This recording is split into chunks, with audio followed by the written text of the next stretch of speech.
Intercultural marriages and relationships. That's what we're going to be talking about today. I just want, maybe by a quick show of hands, how many of you know any interracial intercultural couples? Anyone who has friends or know anyone who are in an interracial intercultural marriage? Yes. And then to the parents who are here, how many of you are comfortable with your child introducing to you someone who's not of the same culture or of the same race as you? Okay, I will not ask again. All right, that's fine. I guess this lesson is really going to be interesting. Yes, Jody, I see your mom nodding. Yes, so the couples that we're going to be having today, our first one is going to be Sister Colleen and John, and then the other couple is going to be Sister Rose and Brother Real. They're not yet here, and they are on their way. And then Sister Lynette from Wallingbrush is also on her way as well. So at this moment in time, allow me to introduce Jody to come up, and then we start our session. Oh, and they are here. Okay. You can...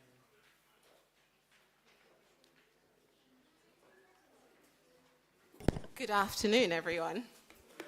All right, welcome. I'm very much looking forward to this AY. Roz and Rella is here, so we'll give them a little bit of time to get settled. But in the meantime, I really want us to start off with Sister Colleen and Brother John. And what I want you to do is introduce each other, right? So Sister Colleen, you will introduce John, and Brother John, you will introduce Sister Colleen to us, just to get us started.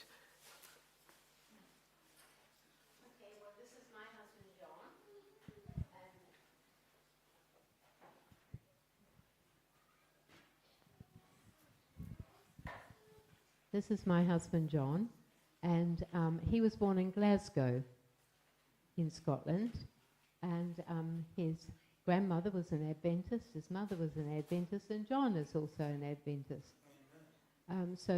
But we were discussing it this morning about how far back did his family go as Adventists, and he just really didn't know. So that's another trip to Scotland for us to do a bit more research.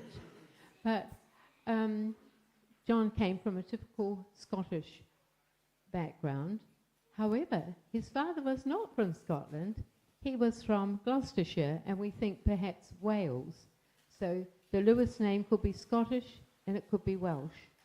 So not quite sure, but just to give you a little bit of background, John was born in Rotten Row.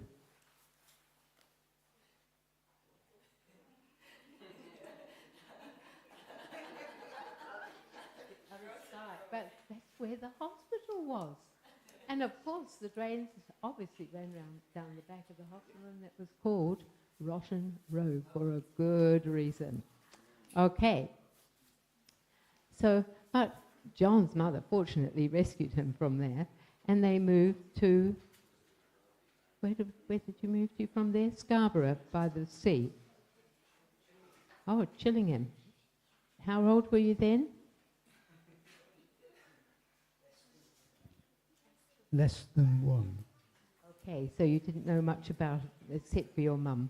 Okay, and then from there you moved to? Winslow. Winslow, in Buckinghamshire. And why did you move there, John? My father was employed by an Adventist in Kent, in Gillingham in Kent, and because of the war and the amount of bombs that were dropping on Kent, because once they'd done their bombing, if they had any left over, they'd drop them off on Kent on their way home. And so Kent was not a very nice place to be during the war. So the employer decided to move to Winslow in Buckinghamshire. And of course, my father, the whole family followed him as well. So and that was the first time there'd been a church, an Adventist church in Winslow. I don't think there is one now even, but that was a long time ago. Where did you go to school, John? I didn't realise this was I went to school in Winslow, of course. It was a primary school run by the Church of England. So there was an element of religious studying and so on. And eventually came by to time to pass the 11 plus, and the reward for passing your 11 plus was a grammar school called Buckingham. And what was it?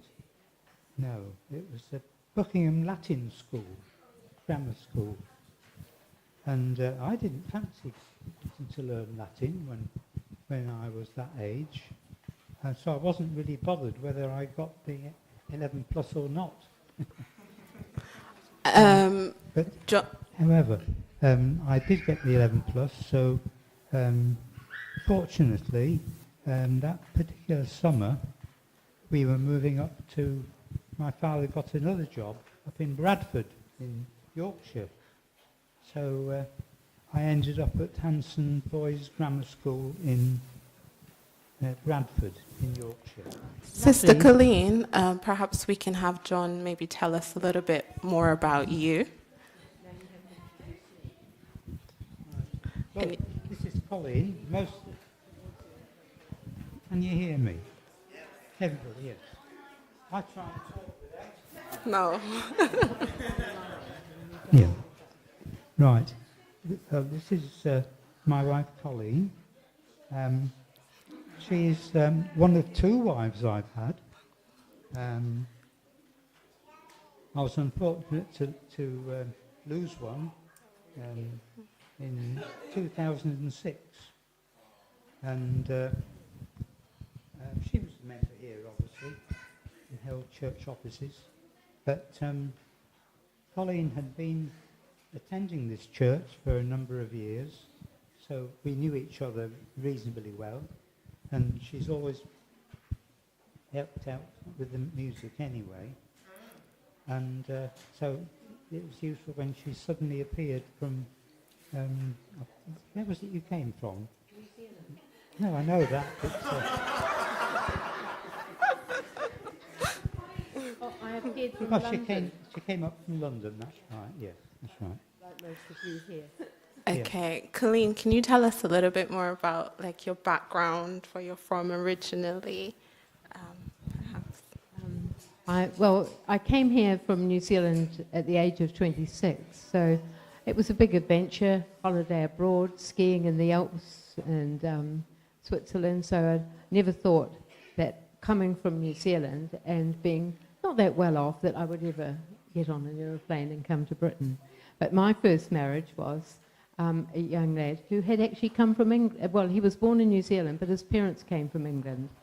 And so John had a formal education just like I did.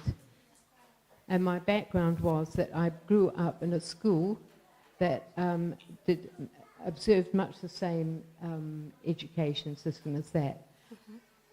I was the only, in my class, I was the only person of native origin in my class at school.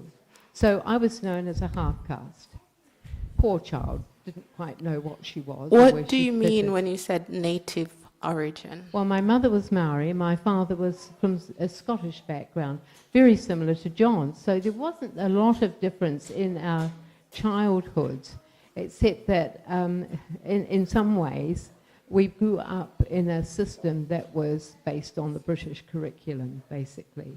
So we spoke fluent English. My grandparents were punished for speaking Maori in the schools. They were beaten.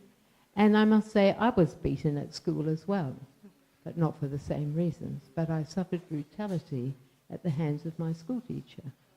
In front of the entire class, it was the most humiliating behavior.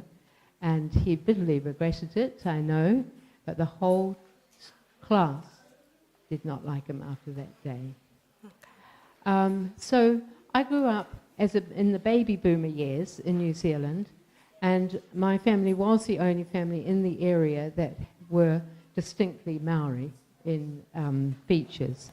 I was the one in the family who was more like my father's side, the white side, so I passed between the two cultures quite easily. I spoke fluent Maori, I spoke fluent English. So my mother had a great... Can you tell us a little bit more about Maori, for those who don't know? Okay. Kia ora, kei te pihi a koe? And the answer would be ka pai. And so a lot of the Shona language is very similar to the Maori language, so I can pronounce, if I read Shona, I can pronounce it.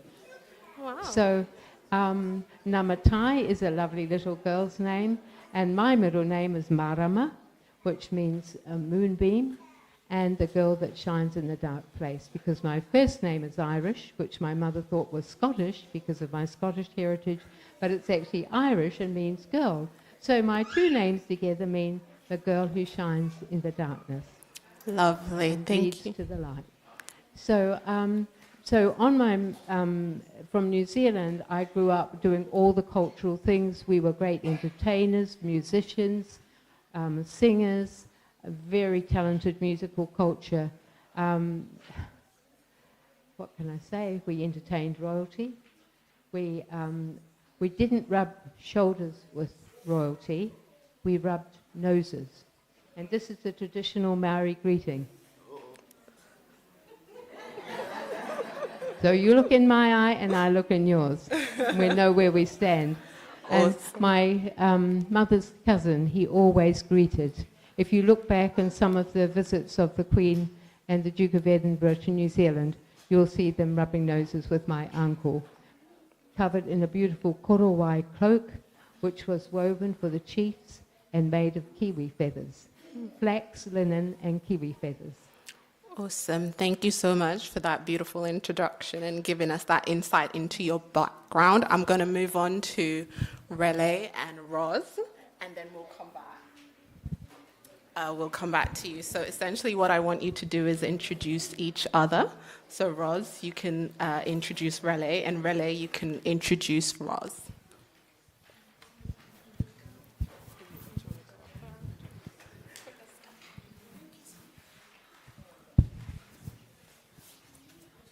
Good afternoon, church. Happy Sabbath. Right, so I've introduced my wife. My wife is Rosanda Alison Evelyn. It shows that I remember. And she's a mother of 3 children, aged 12, 10, and 8. They're not here today at the moment. They're in Pathfinders. But my wife is of a mixed background. Her late grandmother was from Guyana. Her mum was born in Tobago, and her late father was born in Barbados. So she's a real melting pot. She was born in Trinidad. Trinidad, okay, Trinidad, okay. Born in Trinidad, lives in Tobago. Okay, cool. She grew up in South London, and she has a number of siblings, but she's got 4 siblings, 2 brothers, and she's the eldest of the 3. And she's got an additional step brothers and sisters that are a little bit older than her. Anything else? Yeah, when I first met her, she was one of the short crew with all of her friends. Happy Sabbath, everyone. It's nice to see everyone smiling. Well, some of you, anyway.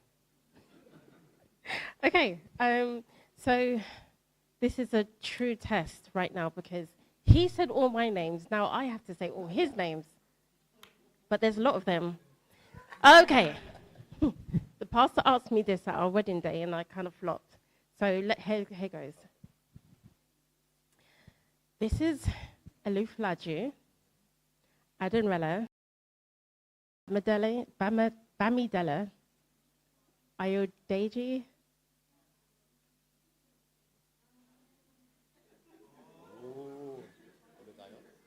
Oludayo, sorry, I blame the grey hairs. Fadiora. Oh, that's enough. I didn't hear. So my husband is born in the UK to Nigerian parents, and a little bit deeper. One comes from Ijebu, which is by the river, and the other one is from Ife, where the Yoruba tribe stems from. Any Yorubas in here? No? Oh, okay. Okay. He grew up in East London, and so I think that even between East London and South London, there's a cultural difference. Sure.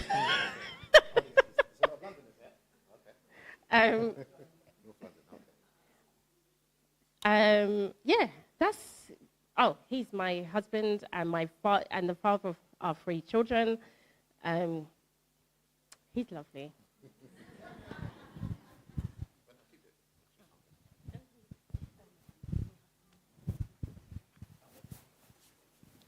All right, and then we will have Sister Lynette, and she can tell us about herself as well as her husband. Yeah, I won't say too much. Go ahead. Happy Sabbath, everyone. Happy Sabbath. Okay, so I think my husband would have loved to be here, as you know, but unfortunately we have a situation. We're caring for my brother who recently had a stroke, so we can't both be out of the house at the same time, and it's probably safer for him to be at home. I think some of you know him. He's a great sense of humor. His name is Tony Wright. He's older than me, much older, which shocked my parents somewhat. But my father did make us laugh when he said he didn't think I could get married to someone close to my age because they probably wouldn't survive it. So he was rather pleased to see someone older. He said, well, I think, I don't think she'll fight with him much. And that was an advantage because kind of a hothead. And because of the age difference, I suspect that he didn't have time to fight with me. I got away with a lot. But we do know that when he did get crossed, then I crossed the line a little bit. I knew when to stop. One of the things we have in common still is I come from a family where laughter is the second language. And my mother, even when we were young, if you're upset about something, I remember very clearly my first heartbreak. I thought I'd earned the right to mop around the house. And my mom reminded me that, when they decided to have children, it was a joyous occasion. And there was nothing ever that was going to bring misery in the house, even my mopping around.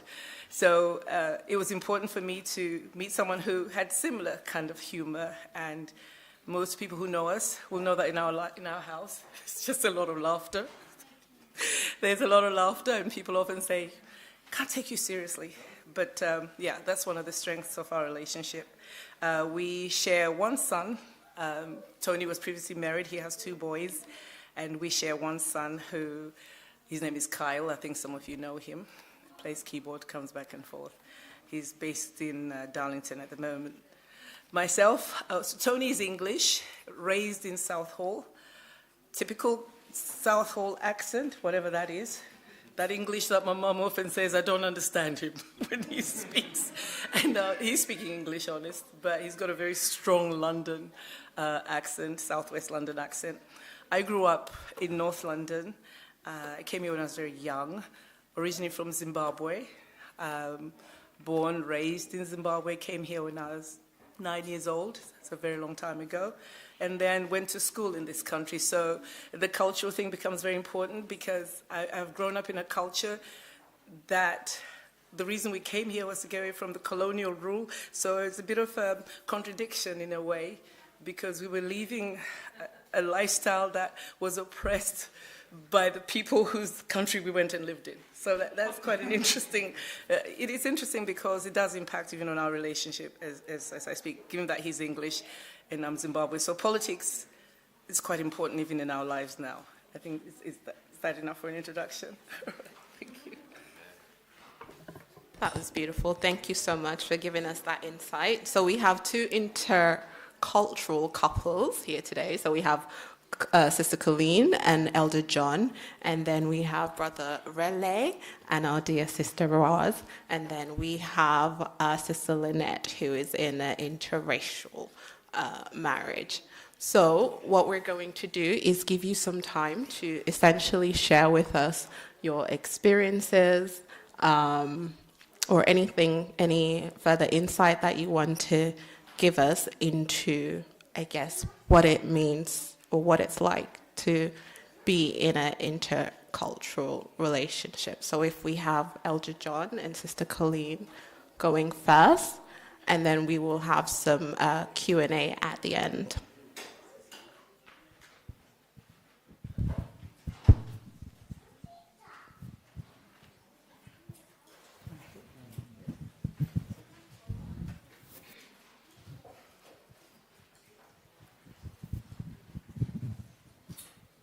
Before I start again, this piano has a lot to answer for, because in 2007, Colin and I were given the job. We had an organ here, and the organ had passed its sell-by date, really. It couldn't be repaired any longer. So the church board said, right, the two musicians, can you please go and get us a piano?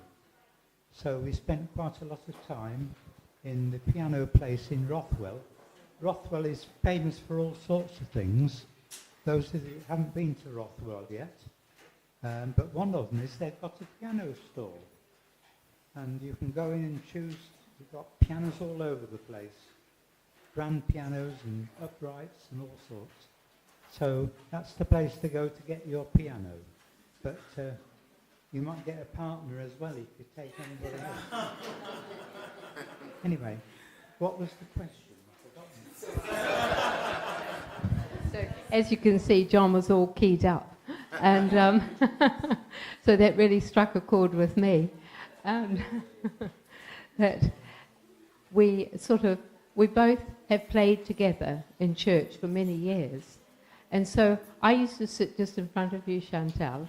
And of course, John used to sit there.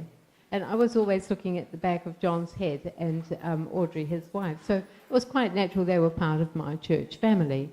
So after Audrey had died, which was very sad, John was all on his own. And I'd been divorced for several years from my first husband. And so we just sort of clicked. And it was in the piano shop. Well, it wasn't actually in the piano shop. But one day I had to go to the hospital, and John said, "Oh, I can give you a lift." And I thought, "Oh, okay." I wasn't too sure about that. And then I didn't think too much about the procedure. And then he said, "Well, you might not feel like driving home after you've been to the hospital." Car park. It was like, Lynette, when it's that. And I'm thinking, and I looked at him and the voice clicked in the back of my head and said, "This is the man you're going to marry." And I thought, get away. You must be joking. Do you know how old he is? But the feeling persisted. Anyway, afterwards he says, "Colleen, would you like to go for a drink?" In the nicest way, to the coffee shop at the supermarket. And I thought, oh, okay. And I was feeling really uncomfortable about this arrangement. And I'm sitting there looking into this pair of blue eyes looking back at me, and I'm thinking, ooh. And, and that's when I just, the magic began, didn't it? And of course, he always made me laugh with his silly jokes. And so that was good because, my father had a good wit. And he was a very dry humour, but he was so quick. And we tried to outdo each other. And it was fun because we both ended up laughing. And what do you think about that, John? What was your aha moment? That long ago, I've forgotten now. But my offer of taking her to hospital, actually, I did that with all the church members who didn't have transport,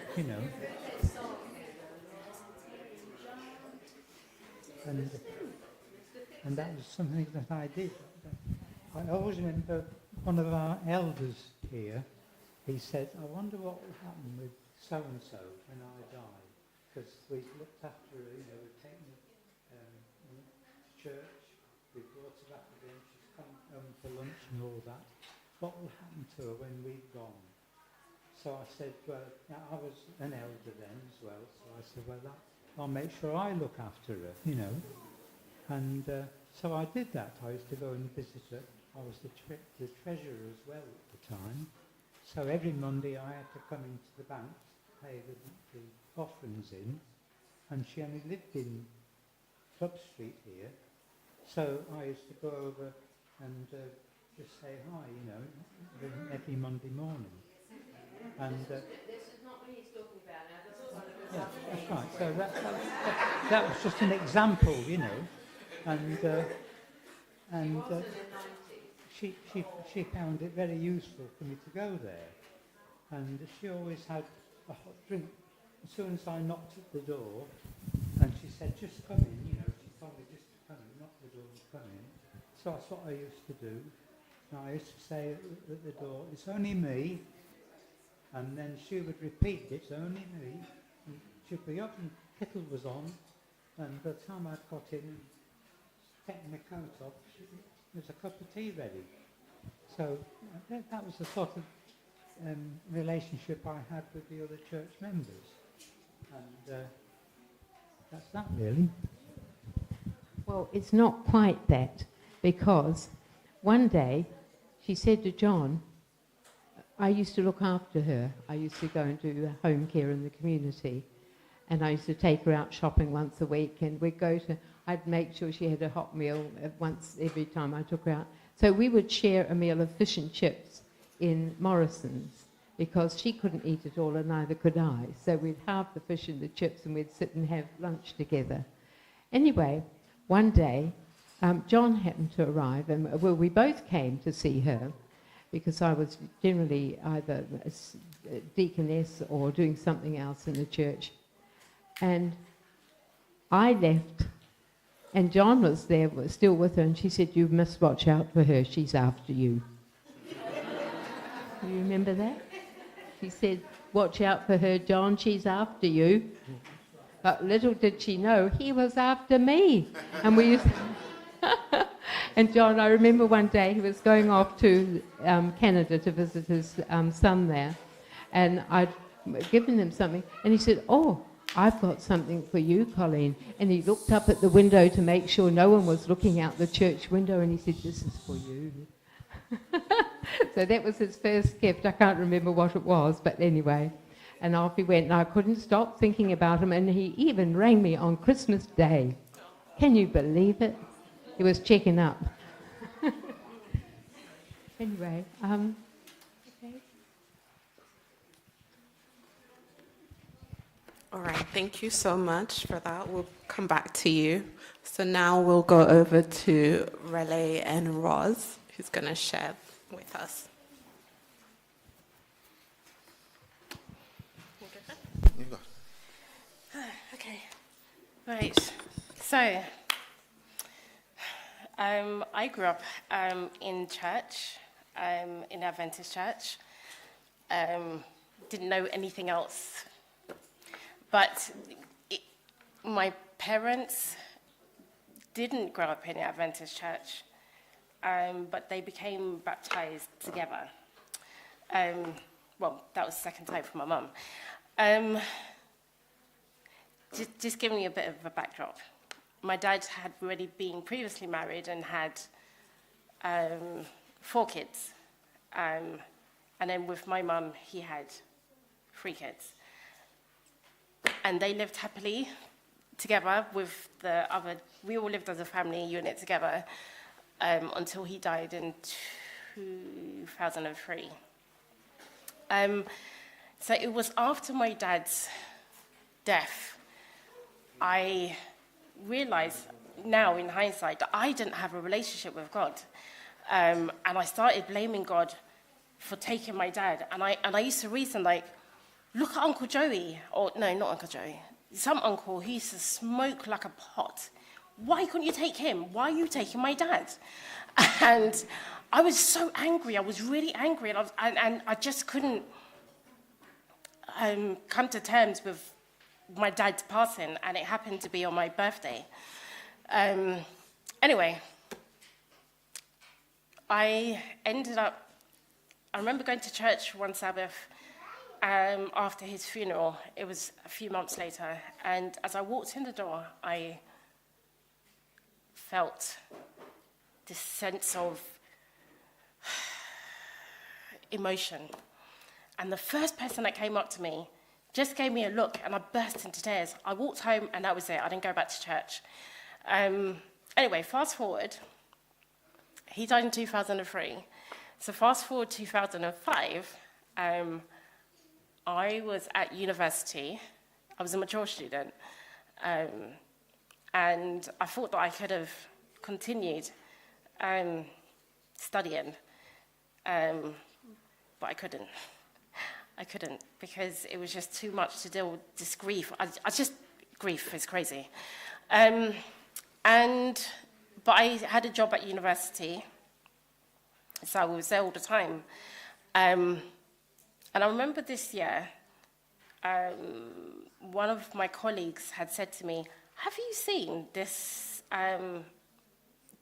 thing where everybody seems to be on there? It's this social media thing called High Five. So, so some people saying yes, I don't know. So he was going through this social media platform, and I saw it was like Adventistville. Everybody I knew was on this platform.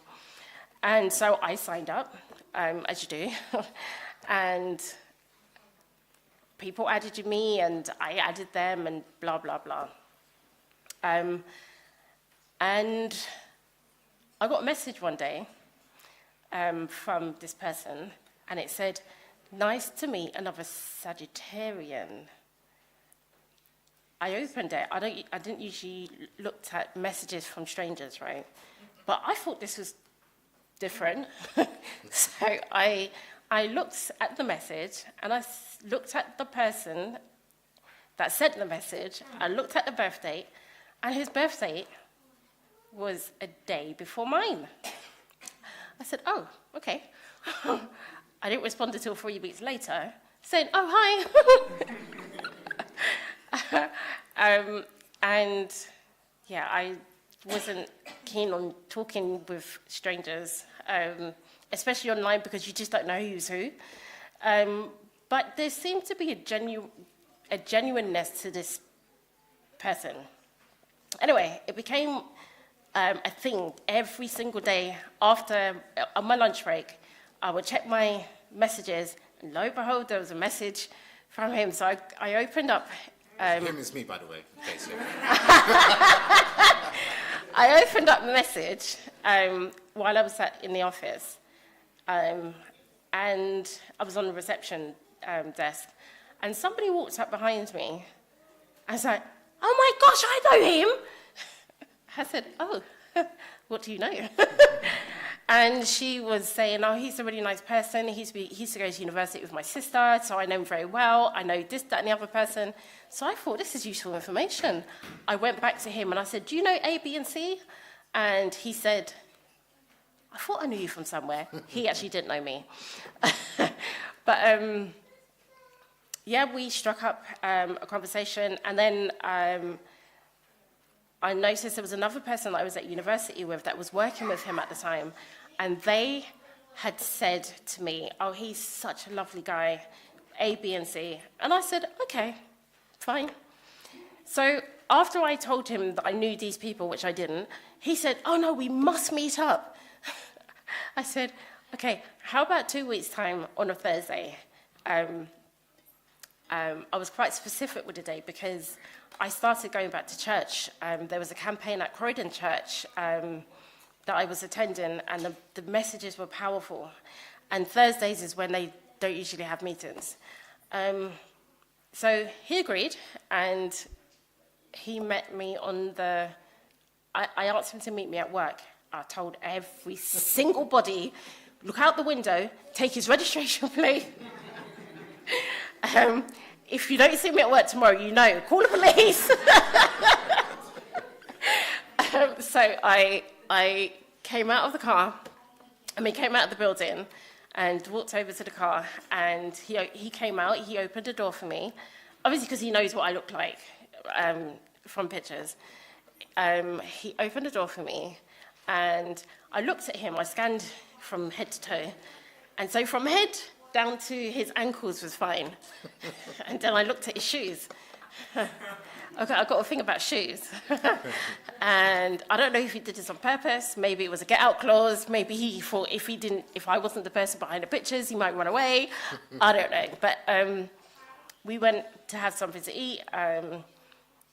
And yeah, it was a nice afternoon. And from there, we started talking every single day. Huh?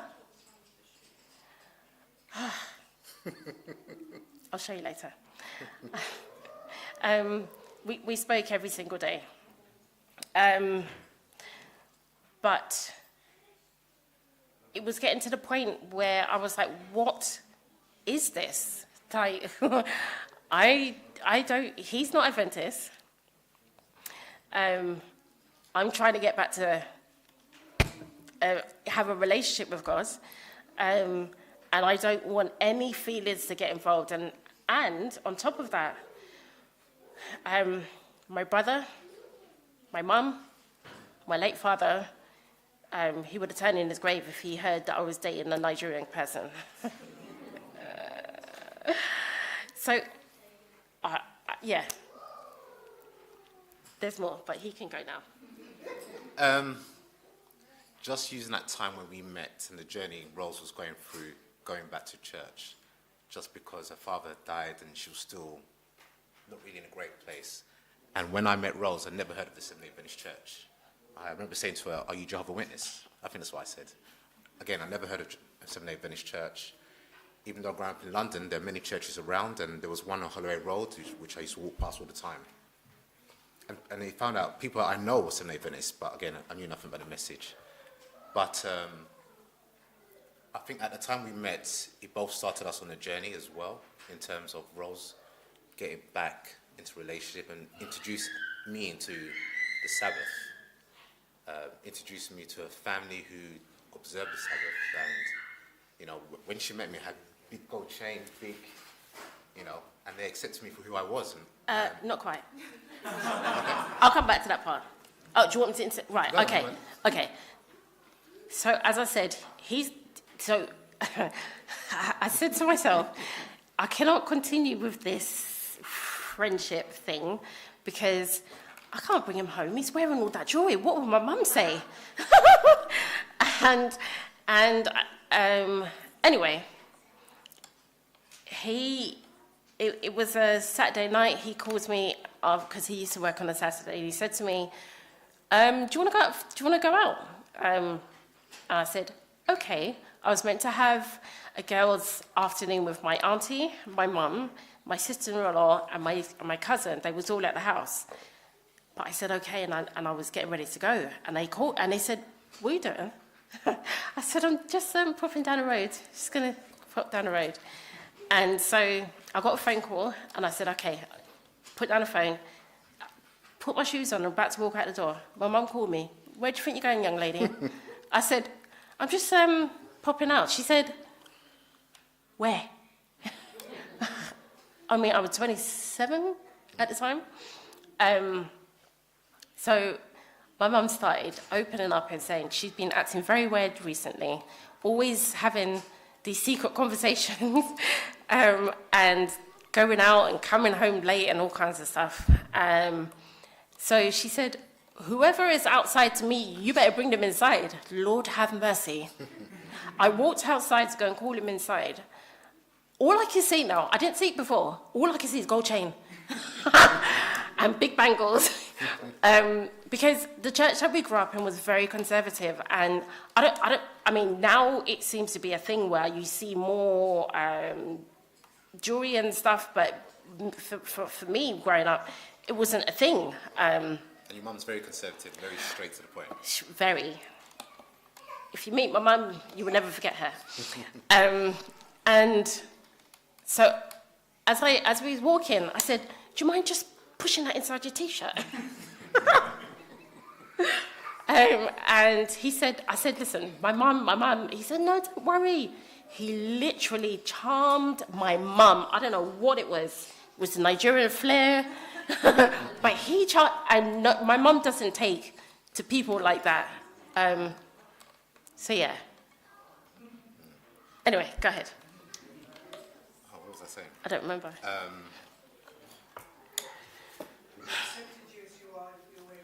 Yeah, so going back to that point when me and the mum, you know, they welcomed me into the house, and from that point, I was, you know, offered the chance to come to the house, have worship with the family, and one particular, actually was an Easter program.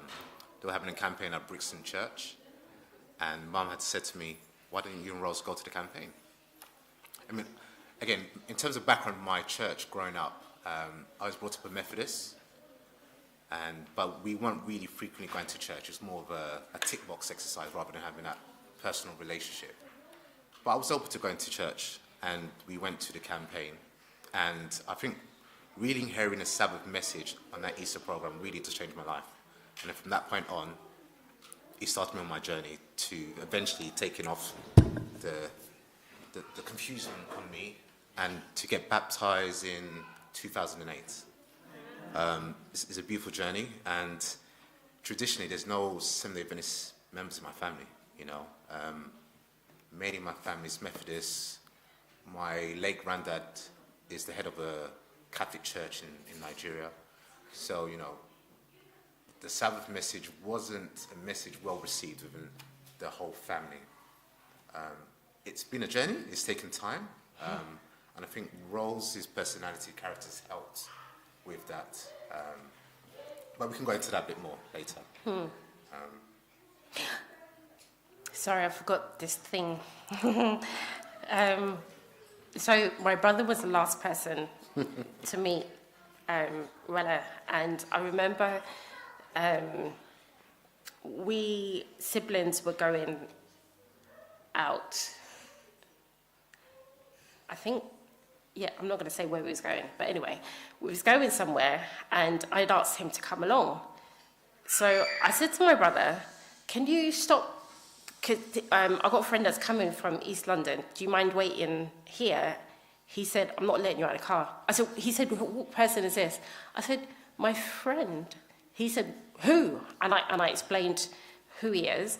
And he said, I'm not letting you out of the car. He refused to stop. I had to open the door midway while he was coming up to a traffic light and jump out of the car. But before that, we had such an argument and disagreement because to him, in his mind, all Nigerians were... Did he tell you? No. Oh. All Nigerians were fraudsters. They had multiple wives and girlfriends everywhere, and they treated women with disdain. And so he said he doesn't want that for his sister. And again, my mum piped in as well. Oh, if your dad was alive, he would not have accepted this. It was headache. It was headache, but anyway. Maybe let others go on and we'll come back.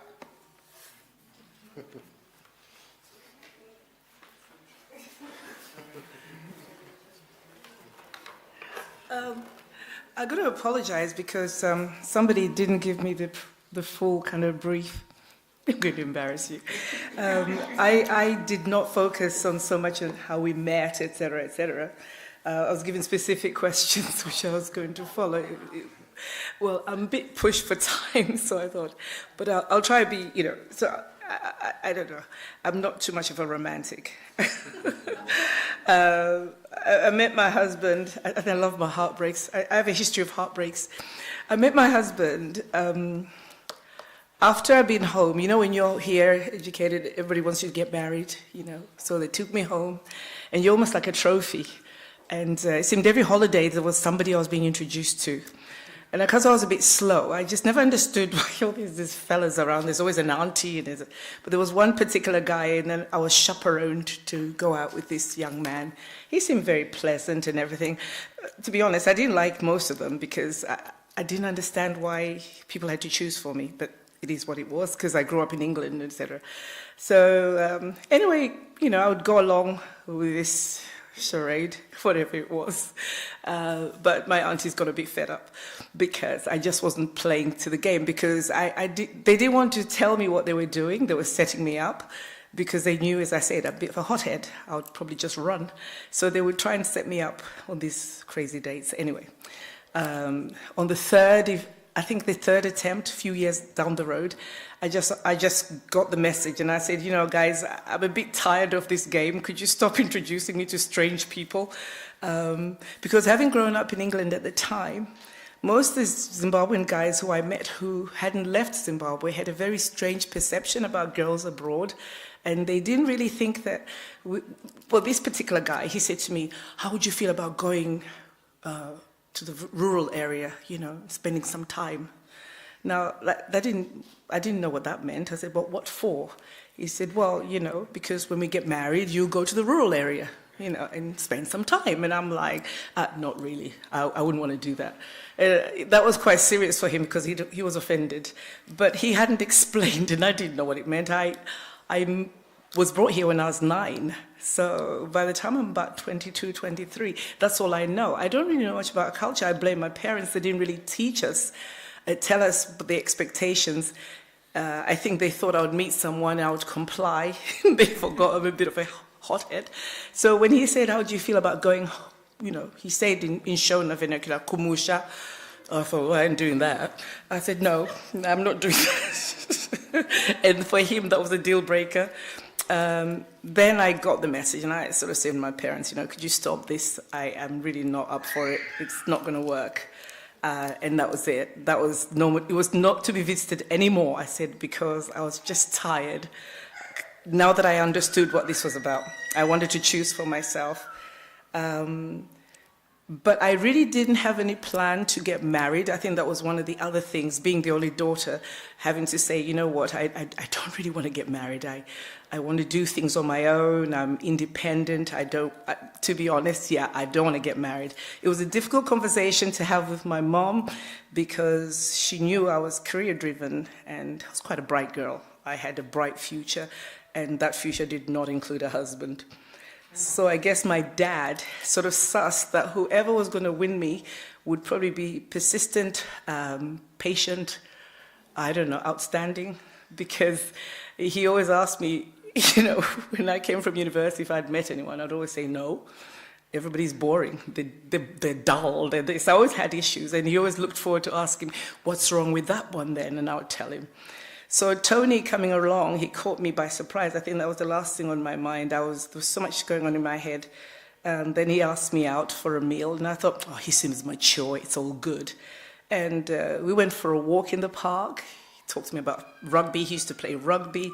And, you know, it wasn't romantic. It was just friends talking, and we just grew to get to know each other. He worked near where I worked, and he used to noticed that I didn't go to lunch, and he hardly saw me taking breaks. So he would send just breakfast. He'd send breakfast, and then he'd send lunch. I was on the King's Road. I thought that was interesting. He would notice, oh, you send a little message, you haven't gone for a break. So he'd send cakes from the Brompton Road. I think he won me through my stomach. He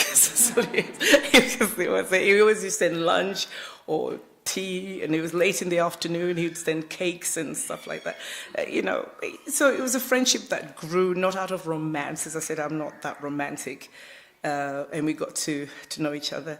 Yeah, and the rest became history. Of course, there were issues about our culture, our age difference, our upbringing, and of course, my religion. To be honest, at the time, I wasn't going to church much. So, but once we had our son, it became evident to him that my religion started being a bit more important. Of course, when I was at home, I would attend church. So when we moved here to Wellingborough, he was taking the car for servicing, and he said he saw a church. He saw what looked like a church on the industrial side.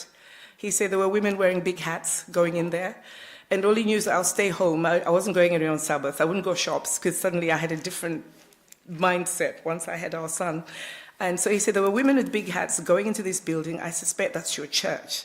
So I said, oh, because I did nothing to find out about the church at the time. So because of him, we went to this building the following Sabbath.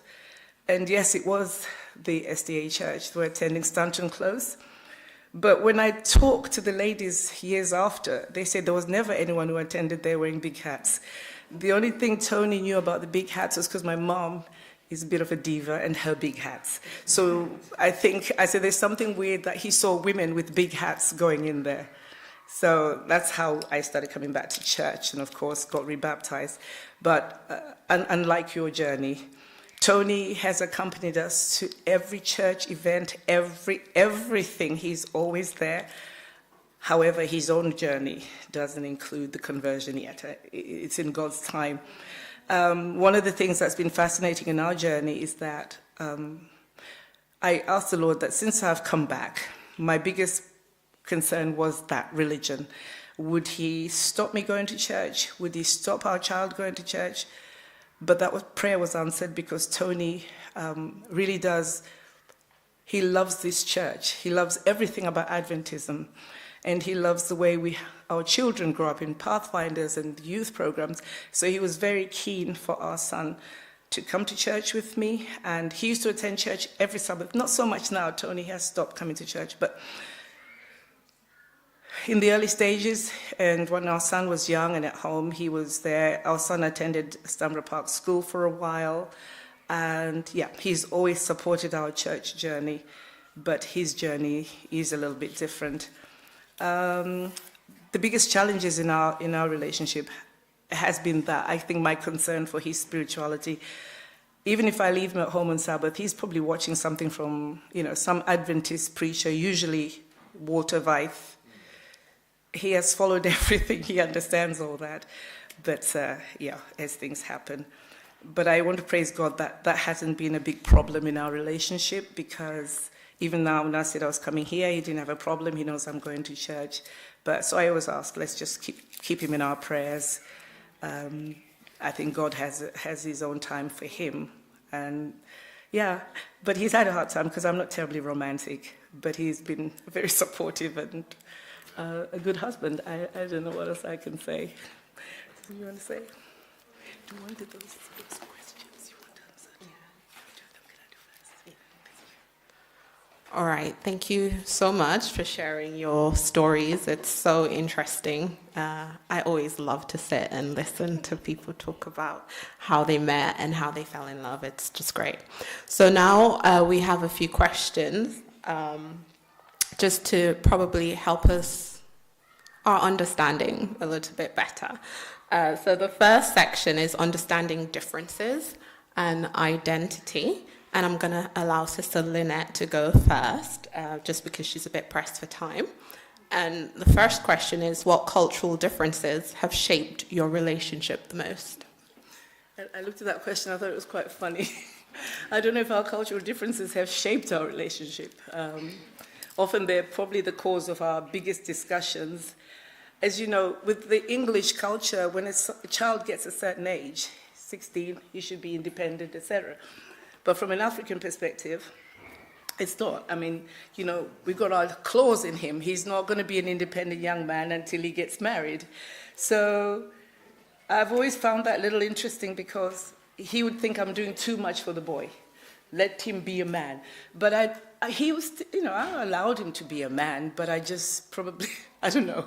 I wasn't quite happy for him to be off and do his own thing. But as life would have it, he attended university, Sheffield. He had to go to Sheffield, and now he's living in Darlington. So I don't think I did him that much bad by hanging on to him. I mean, he's still an independent young man. But I can't think of anything that... I think it's difficult to explain, but we've maintained...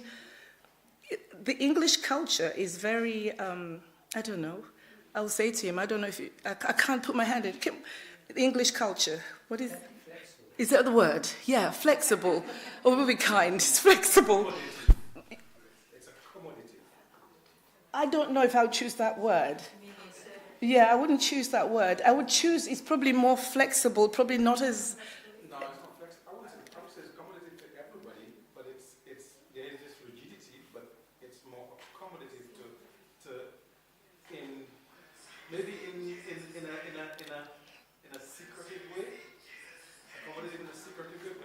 Yeah. There is some rigidity to it. Okay, so the English culture, I hear what you're saying, but for me, I'm trying to be as polite.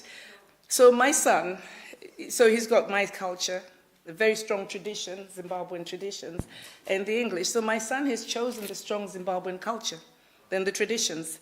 The reason when he first was aware of stuff, he was home on holiday, he finds that he said there's a lot going on. So when my father passed away, the uncles decided, they saw he was sad because granddad was his babysitter and he was so close to granddad. He was 11. And so my uncle sat him down and said, right, you now have this wife. You know that. You know, that's our tradition, isn't it? So the son of the daughter becomes the husband to my mother. So he's 11 years old. He's like, a wife? He said, yes, you're going to have to look after her. You've got a wife. So he's like, so it's a responsibility thing. So he's 11 and he says, but I don't have a job. And we said, well, because you don't have a job. So we said, no, it's not literal. Because he thought, what? She's my wife. But as he got older, little things like that to him are tangibles about his tradition. So he feels that he's... Sorry? No, I'm hearing it for the first, so I'm kind of working the neuropsychological issue.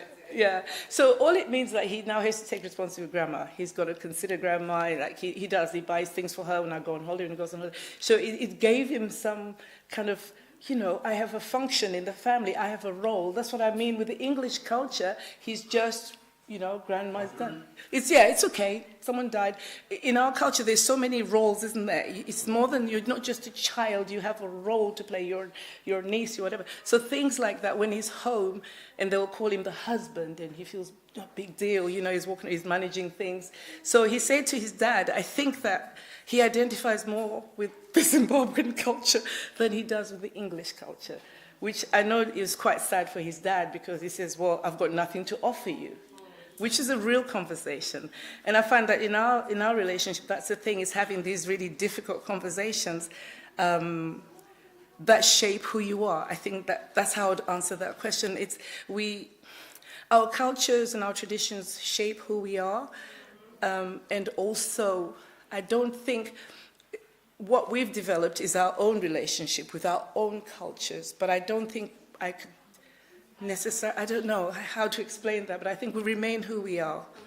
I think my culture, my traditions make me a stronger person even in this relationship because I offer more of who I am rather than trying to change or make it fit. I don't know if that makes sense. Thank you. I'll probably open that question up afterwards to anyone who wants to get a bit more insight. But my next question is, how do you stay connected to your own cultural identity while building a shared one? Yeah, I think I probably touched on that. We go home quite a lot, and even though I was raised in this country, there's still things about my own culture and my own traditions that I don't know, so I'm still learning. And I think it's important to be who you are.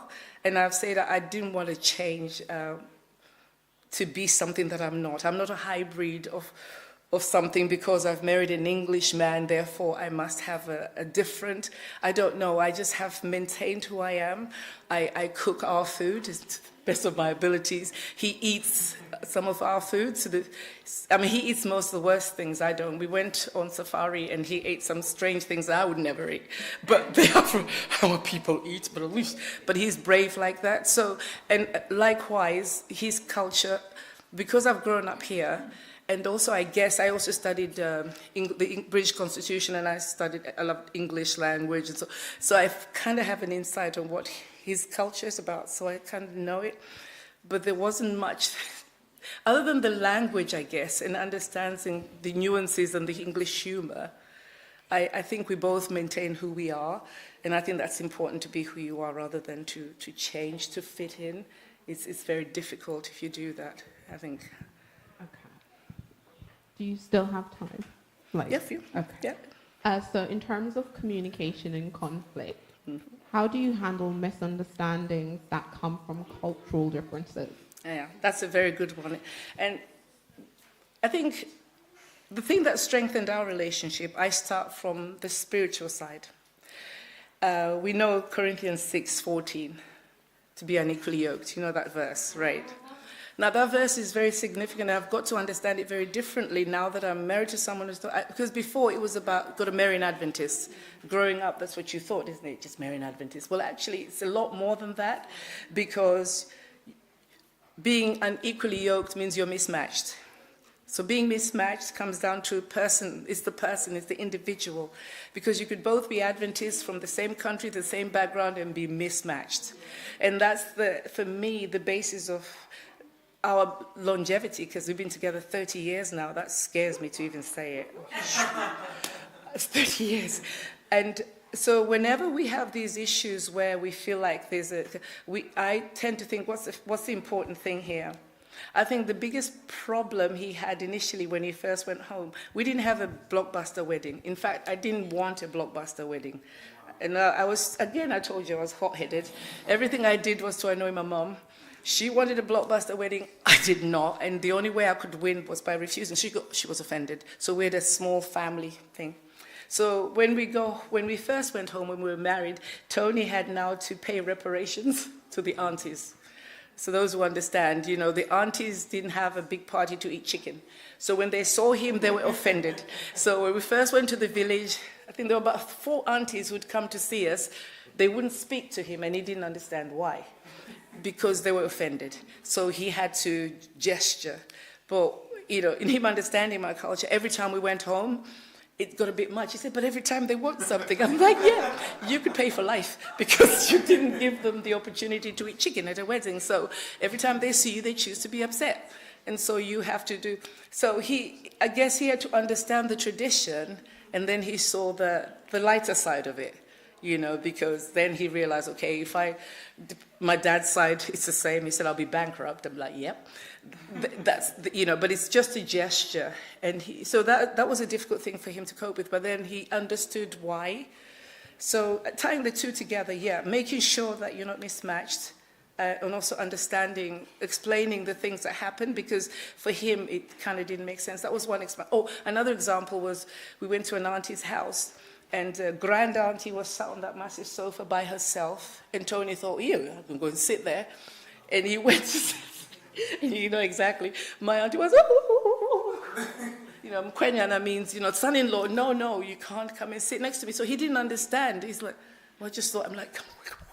He's like, what's happened?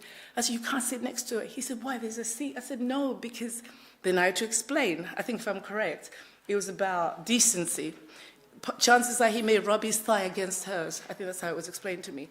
So that's disrespectful. So he had to understand that. So it is about explaining the basis of the cultural belief or whatever it is. And once he understood those things, then, he kind of made sense. The thing he liked the most is when I'm home, I have to serve him. That doesn't happen when I'm here. He gets his own food. But when I'm home, he's like, sit down, son-in-law. And he's always embarrassingly telling everyone that, she doesn't do that. But they understand. It's different. So explanation and understanding the person. Thank you very much for that. In terms of the relationship, what helped you build trust early on, despite the differences? I think I touched on it earlier. He's much more mature and he's calmer. He will not pick a fight about anything. In fact, I got away with a lot. It's knowing the person again, isn't it? It's knowing the person, because he knows that I'm inclined to pick a fight about the smallest thing. I will. So he just says, whatever. What is it? Go ahead, do it. It's not life-threatening. And I think that understanding his maturity in that way, that even if he knows I'm just being cantankerous, he's not going to argue. He just say, The sofas I have in my little house at the moment were a good example. We went to London and I wanted this particular sofa. I was going to have that sofa come rain or shine. Now, he's got a better spatial awareness than me. So he saw these sofas would be too big for that small sitting room. And I'm like, if you don't want to pay for it, well, don't buy them, don't break me around. So I had a little drama queen. I performed a little bit. He said, fine, have them. Bought them. They were delivered. Couldn't fit through the front door. They had to bring down the side fence and come through the French windows. At which point I'm thinking, well, this is a disaster. Well, it was his fault, isn't it? He should have argued and stuck his ground. I said, well, you should have stuck your ground. He said, it was impossible. He said, you started being upset. But, that sort of thing. Even now he reminds me, those sofas. He said, yeah, they had to bring the fence down to come through the French windows because I had thrown it out. So that was somebody who gets you. Again, knowing the person. He knows that's not life-threatening, but, I feel that he gets me. And I feel that I didn't have to fight for everything, even though my little tantrums, I regret. What's the most surprising thing about this relationship or your marriage? It's lasted this long. Honestly, I'm not joking. It's lasted this long. No, I think it's the laughter, no matter what. We go through ups and downs like every relationship, but at the end of the day, we find a way to laugh and always keep laughing. Even now when I was coming out, he did a few things to say that, you say, is this thing online? I want to watch it. I said, in case I say the wrong things, but no, it is, the laughter hasn't really left our home, and we're pleased about, we're happy about that, All right, I'm going to merge the two maybe, or you can merge the answers if you want. Okay. Have you faced judgment from others, and how did you deal with it together? Yep. Always. I think that when you are, we've got two things going against us. He's older than me, he's white and I'm black. People always conclude, I think there was a time people thought, people who didn't really know me, there was a time some years back where people would say, she married him for her papers. Have you heard that one? I came to England when I was 9. I was on my mother's passport when I came. And the moment the school trip started, I had to have my own passport. So no, I didn't marry him for papers. And that's from our people. And then others, I think racism is a real thing. But the interesting thing is that Tony himself didn't really see racism until he saw it being perpetrated against myself and his son. We were on a train, we were going to London. And the guy was very pushy. He was, I was holding a child and he was very rude. So I said, excuse me. And before I knew it, Tony was between me and this man. And I think this man was, he was a bit, I think Tony was about to hit him. And the man had to back off. It was what's going on. So people do judge for different reasons, race being one of them. And again, people think, she was after her papers. I wanted something from him like I have nothing for myself. Essentially that's the main thing. It's hard to deal with, but it is what it is, as I said. Having grown up from where I grew up, understanding not some racism and being, we were second-class citizens in our own country. So when you come here and deal with it, so it's almost amplified. But then marrying one of that other culture, he had to learn the hard way. We spent, just a little anecdote, we spent some time in Portugal, and the children did a mural, the children in the class. When they took the picture, all the children are the same color, Portuguese kids, and my son being mixed race, same color in the picture. But when they did the class mural, my son came home and said, well, the teacher gave him cotton wool, black wool for his hair, and she gave him a chocolate brown coloring pencil for his face. Then it was open day, and Tony came. And I said to him, can you guess which one is your child? Because I'm naughty like that. And that really upset him. He had some strong words. And he said, why is it? And I said, well, this is how it is. They see me, they see your child. They don't see him as an individual. They see him as a black child because his mother is black. But that made him very angry. I think that he could have been arrested that night if we didn't intervene because he was very offended. But these things, we navigate them as we need to. It's life. It's what it is. Okay, final question, and then I'll open up for anyone who has questions in the audience. You mentioned that there was an age difference. Do you mind if you share what the gap is? It's a significant gap. It's not a generational gap, but I can't tell you because I would only tell you if he was here. But it is significant. It is significant, but there's a reason why, but I still can't tell you that because he'll be upset if I shared his reasons. But basically, his story was if he told me exactly how old he was, I would have not stayed with him. it's possibly true, and you know, it is true, I'll be real, it's true, and I said to them, it's probably true. But having said that, we had a lot more in common that became a non-issue. I mean, I tease him now, I'm going to put him in a home soon, but, you know, it is what it is. But yeah, we you know, but it's one of those things that kind of made us a bit stronger rather than weaker. We do get along, and yeah, we do tease each other now, because now I'm catching up.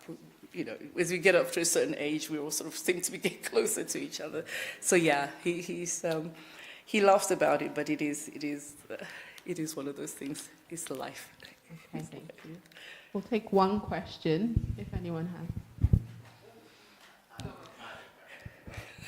Hi, Sister Lynette. Hi there, Noel. Lovely to see you again. You too. So my question is this: in the British culture is very much individualistic, as in it's one man for himself. Absolutely. You know, if the family gets sick, Yeah. the bills are Yeah. down to you to look after.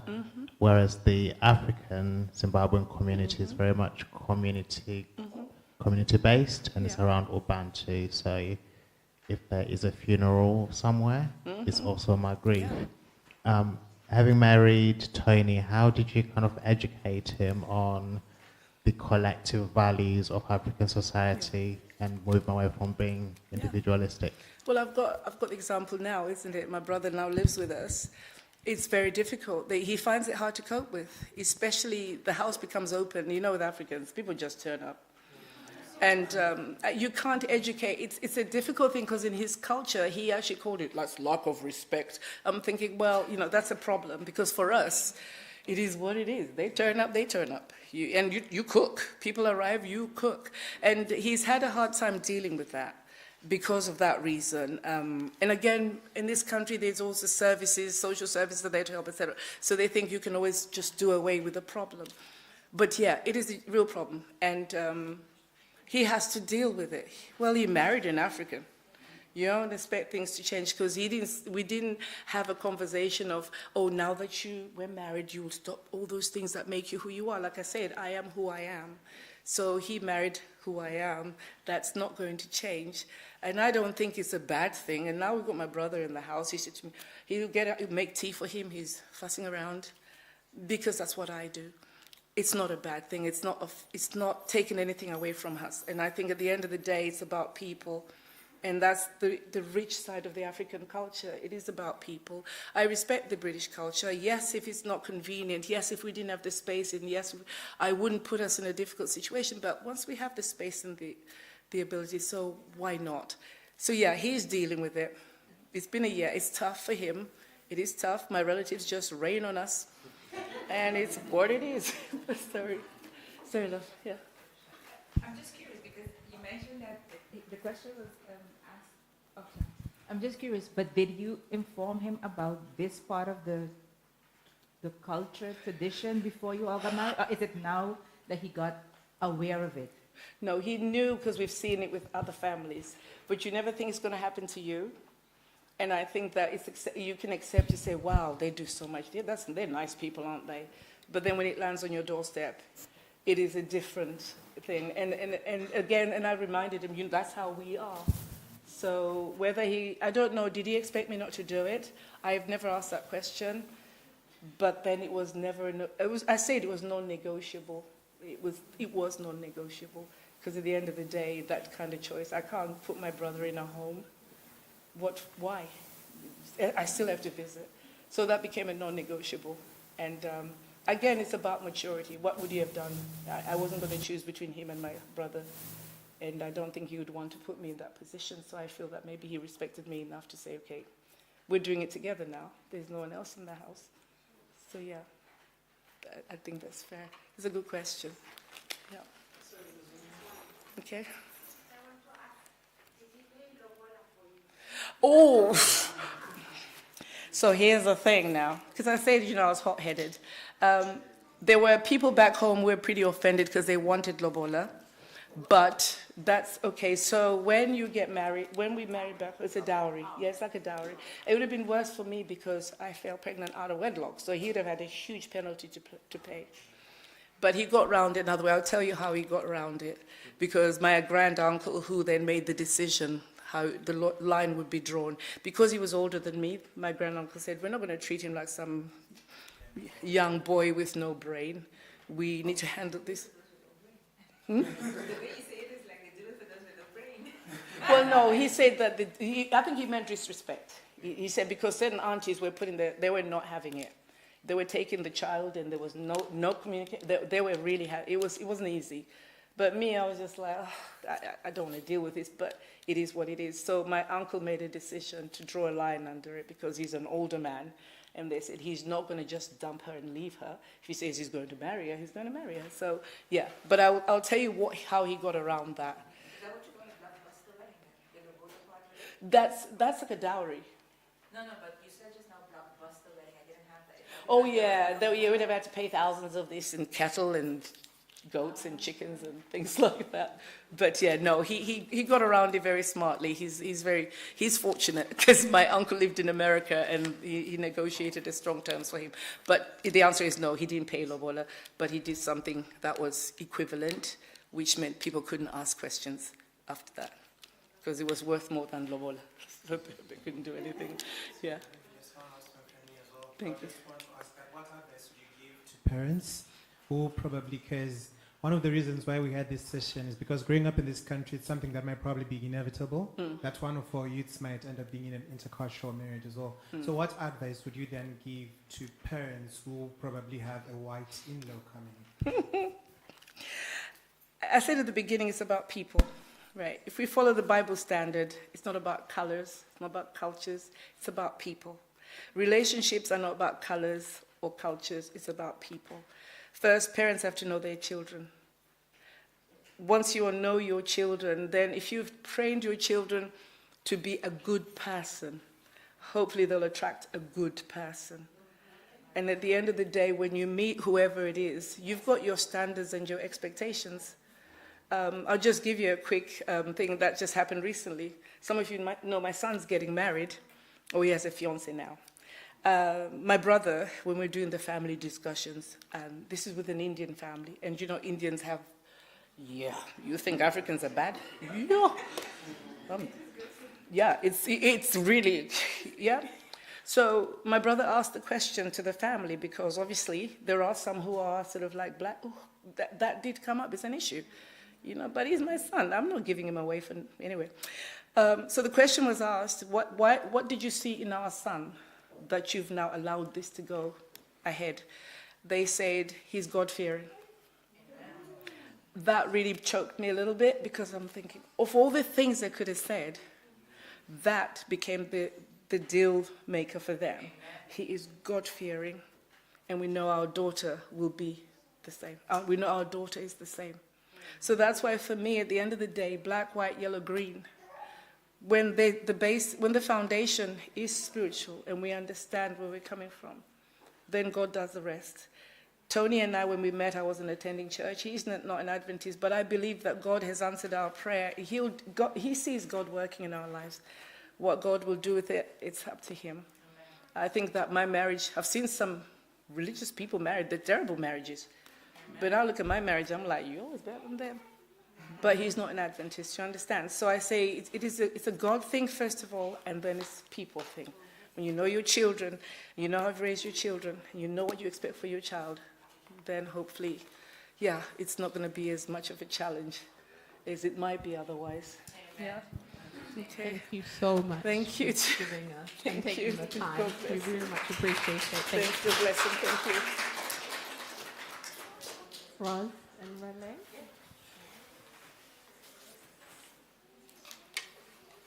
All right.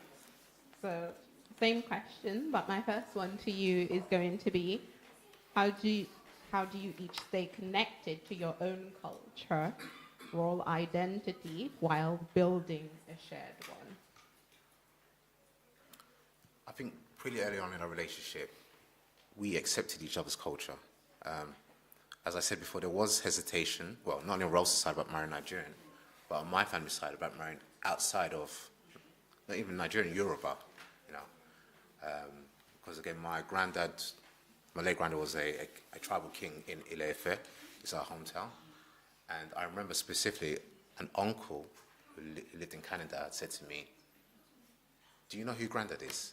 Why are you talking to this young lady?" Oyinbo. Sorry. So there was having to deal with that within a family. But the same uncle, I would say now, will bend over backwards for us. Literally, whenever he sees her, wherever she wants to buy, shopping, where we're in Canada or in the UK, he will spoil her because he sees her now as her own daughter. So I think the respect that she had as a person and the upbringing that she was trained from her family, as well as we also had a traditional wedding in Nigeria. Her whole family came over. Her mum, her aunties, her brothers, all came over. We had a traditional wedding in Nigeria. And from that point on, my whole family accepted everybody. So it was the willingness to accept a different culture and be open. So, yeah. Yeah, sorry.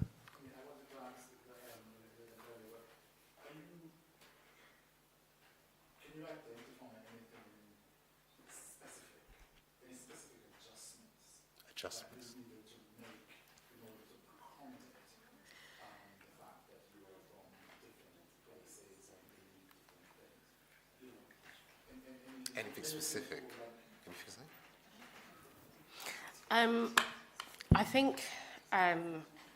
I think both of us generally, I think because we were born within the UK, there is that form of commonality that we have. But going a little bit deeper, although my parents are Caribbean, my mum often sees herself as an African, and she's very, she loves the culture, the respect, because you can't bring anybody around. Okay, all right. You want to be careful? Huh? No.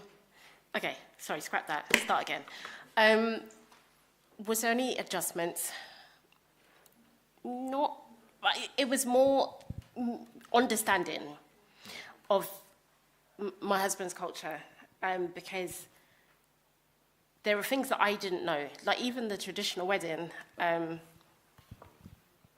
said to my husband, we had the problem as well. We wanted to have a small wedding. First, it started off with just us and our parents, and then we couldn't leave out our siblings, and then it just got complicated, and my mum was not having it. And his parents wouldn't have had it because you will offend people. And we didn't want to start off married life having to deal with that. It was nice to have the blessings of our families. And a wedding kind of brings people together. And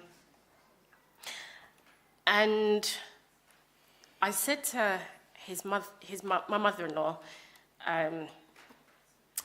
I recognize that it's expensive for people to travel from Nigeria to come over to a wedding.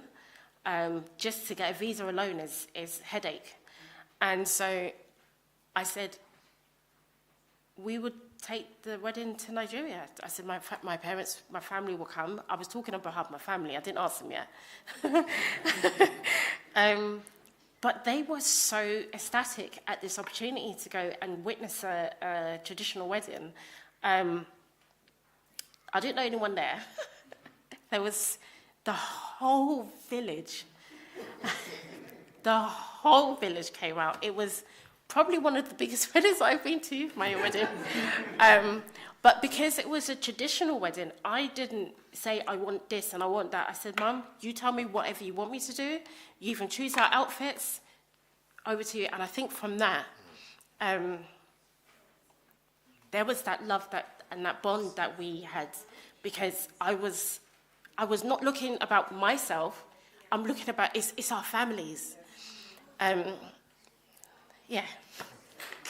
What's the Caribbean? Sorry? What's the Caribbean Guyanese, Trinidad, and Barbados. I just want to know, do you know very well about your own culture? Oh, for sure. Does he know very well? Because, let me give an example. I have 2 kids. My daughter, she grew up in Zimbabwe to around 18.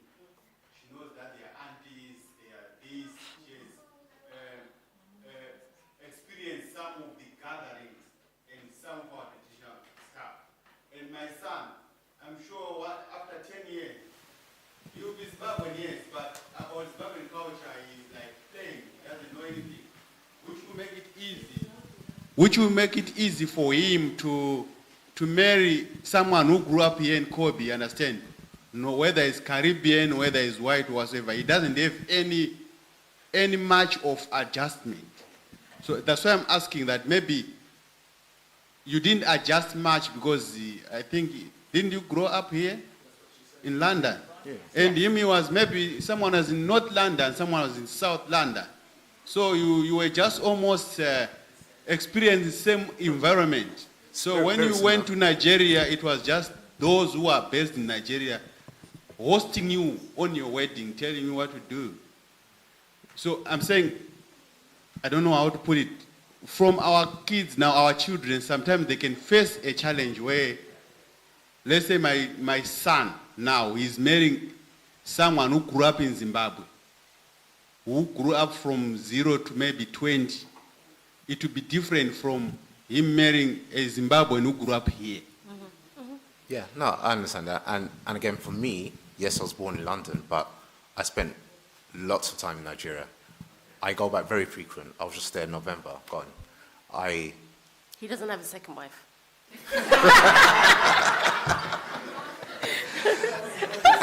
and you know, Rose, not only for traditional, she was there before the traditional. So she had been to Nigeria as well.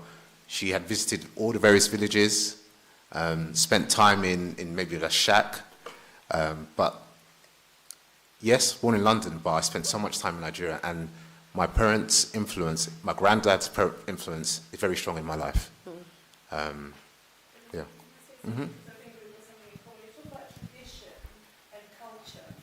So for me, I said I came when I was 11. So much of our traditions I didn't know, but the traditions were to be upheld by my parents and so on and so forth. So their expectation was that I shouldn't forget our traditions.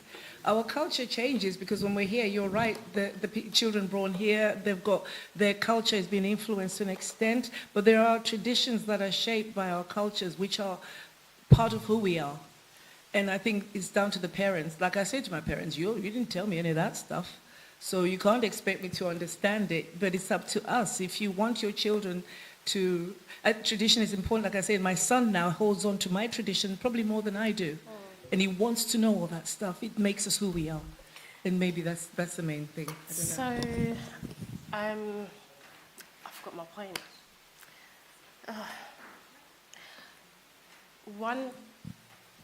One thing I would say about culture and tradition, it wanes as a Christian. Your culture is secondary. However you was brought up, the love of Christ that is in you and in your partner is your culture. And that culture is love. So whether they were born here, in Zimbabwe, in wherever, Timbuktu, if you are founded or grounded within Christ and put Christ first in your relationship, your son, whoever he brings home, they're not going to have any problems. Whether he went back home to go find a wife, if that person is centered with God, there is no problem. And I think that's one of the key strengths that my husband and I have.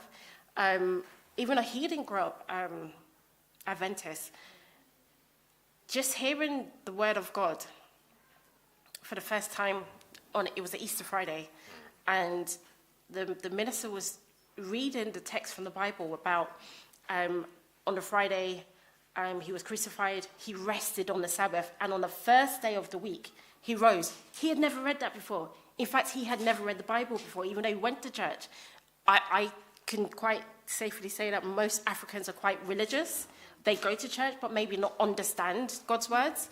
And so when he started having his conscience pricked by the Holy Spirit, he wanted to, like, he was so eager to know, to the point, I'm asking him to help me understand the word. And he's I would say he's a new babe, and I was brought up in the church. So culture, yes, has a part to play, but it's secondary. And the culture that my parents brought us up in was respect. Be respectful. Don't you ever walk past the elder person without saying hello. Like, you will get smacked for that. Do not go to somebody's house and make sure you eat before you leave home. So in terms of culture, we had a very strong Caribbean bringing up, but now marrying my husband, I realize it's quite similar, because we are one people. We are one people, and just sometimes it might be different, but the way he and I have been brought up, he was brought up to do different things on the Sabbath and whatever, but now, totally a different person, and our children are benefiting from the two of us having that same faith. And this is one thing that I said that I couldn't do. And I remember, even after we got engaged, I went through a series of praying and fasting, and I spoke to my mum, and she said, well, you've gone this far, you can't turn around now. And I said, well, if God says no, and it's not for me, then I would walk away. As much as I was entrenched, it didn't matter about my feelings, it was putting God first. And if it was right for me, then yeah. And so, yeah. Yes, sir. How do you see, I mean, what is the tradition, culture, as in the essence of the usual exclusive thing? How do you see that? How do I see tradition versus culture? Yeah. Could I spin it slightly in terms of tradition and my Christianity faith? In the sense that, again, as I mentioned before, no one in my family are Seventh-day Adventists. So the introduction of the Sabbath, that I'm keeping the Sabbath, was a whole new thing to my whole family. So, I don't know, an event on the Sabbath, they wouldn't understand.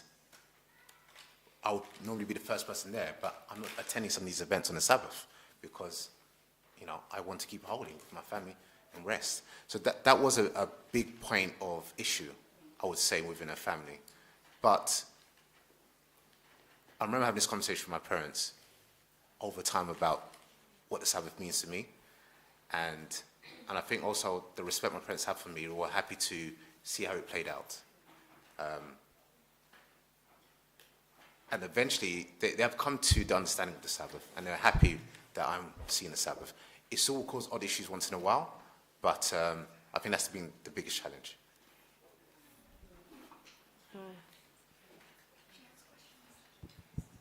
Hi. Thank you so much. I wanted to ask a quick question. So, growing up for me, my favorite food is sadza from Zimbabwe. I cannot imagine or picture myself coming home to a tuna sandwich for dinner if I were to marry an English lady, because I grew up on sadza, and that's all I know. For me, that's real food. Yeah. So, when you got married, she loves amala. She pounded yam ever. Did you take time to learn your husband's favorite foods that he would have eaten growing up? Okay. I grew up with Caribbean food, and the only Nigerian dish I knew was jollof rice. So when I went to Nigeria, it opened my world. I'm now introduced to different flavors, and I didn't look on the food and say, "Ew, what's that?" I tried everything, and within reason, because I'll tell you the story. We was at the family house, and my mother-in-law called me into the kitchen. All the aunties were there. None of the men, it was just the aunties. And they're all standing around looking, trying not to look me in the face. I'm like, what am I walking into? I was actually scared. So my mother-in-law said to me, go and lift up the pot on the floor. I walked over gingerly, I lift up the lid. I lift up the pot, and there were these huge snails. Black snails. Big ones. I wasn't prepared for that. I literally dropped the pot and ran out of the kitchen, and they all just laughed at me. But within reason, I whatever it was good to eat, clean foods and non-clean foods, I would try it. And also in terms of the food as well, I think the change in my diet also affected my family. So whereas maybe growing up, probably eat meat every day, some sort of stew, pounded yam, everything, you know, they can be quite heavy foods. So even now I see my parents, you know, they don't really eat red meat anymore, or they're trying to incorporate more salads in their meals, just because of the little things that they've seen from us in our household. And when mum's come over for dinner as well, you know, she's a little bit more health conscious now, you know, with the smoothies and more salads. And so I think the impact has been both ways. So yeah, I wouldn't come home expecting a tuna sandwich, but then actually, no, your tuna sandwiches are quite nice, actually. Spice with everything. Okay, so just to answer your question, yes, I did cook. I will cook stew, I will cook jollof rice, pounded yam. I've done it. However, I personally believe that Caribbean food and African food is very unhealthy, and it's not good for our diets, especially within this country, because we're not out in the sun as much, and our food is not being burned up as much. And so the foods that we should be consuming should be plant-based. Plant-based. And so we have kind of, I don't cook Caribbean food all the time. I might do it every now and again. But it's really unhealthy. And if you look at the statistics of African and Caribbean people, our health is waning because of the foods that we're eating. So saying that you wouldn't want a tuna sandwich, tuna is high in mercury. We need to be careful what we take into our bodies. But I think, wouldn't you say, as a couple, based on the question that was asked, it has more to do as well with, you spoke about it indeed about the health aspect, but I think as a couple, in a relationship, the maturity that you grow into, it doesn't matter if you come home to zaza, to fufu, it's about whoever comes home first. If they can cook it. You want to eat salsa, you can cook it as well. It doesn't have to be the other person has to cook it. It comes a give and take in a relationship. Do you agree with that as a couple? Yeah, and we both cook. And I think since being married, I cook a lot more now. But we kind of... Decision you come together to it. Before we got married... I think it was before we got married. We had both said, it's a partnership.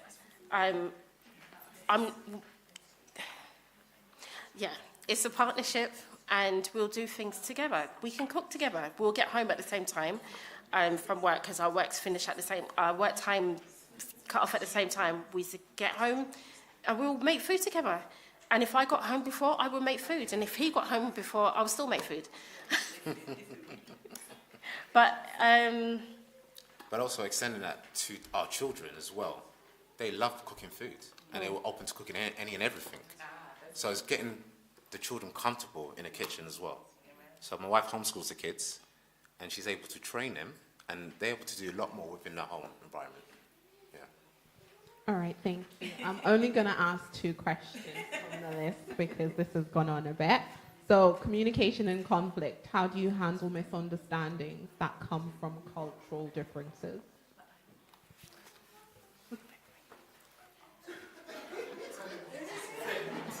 Okay. I think for me personally, that has certainly changed over the years. I think seeing maybe how my dad would deal with things, he will tend to be quiet and shut things up, and he'd probably not speak for anyone for days. And I think I picked up a lot of that early in the marriage. So maybe if we had a disagreement, you know, I could be silent. You know, I could be silent for days, and I don't want to talk about anything.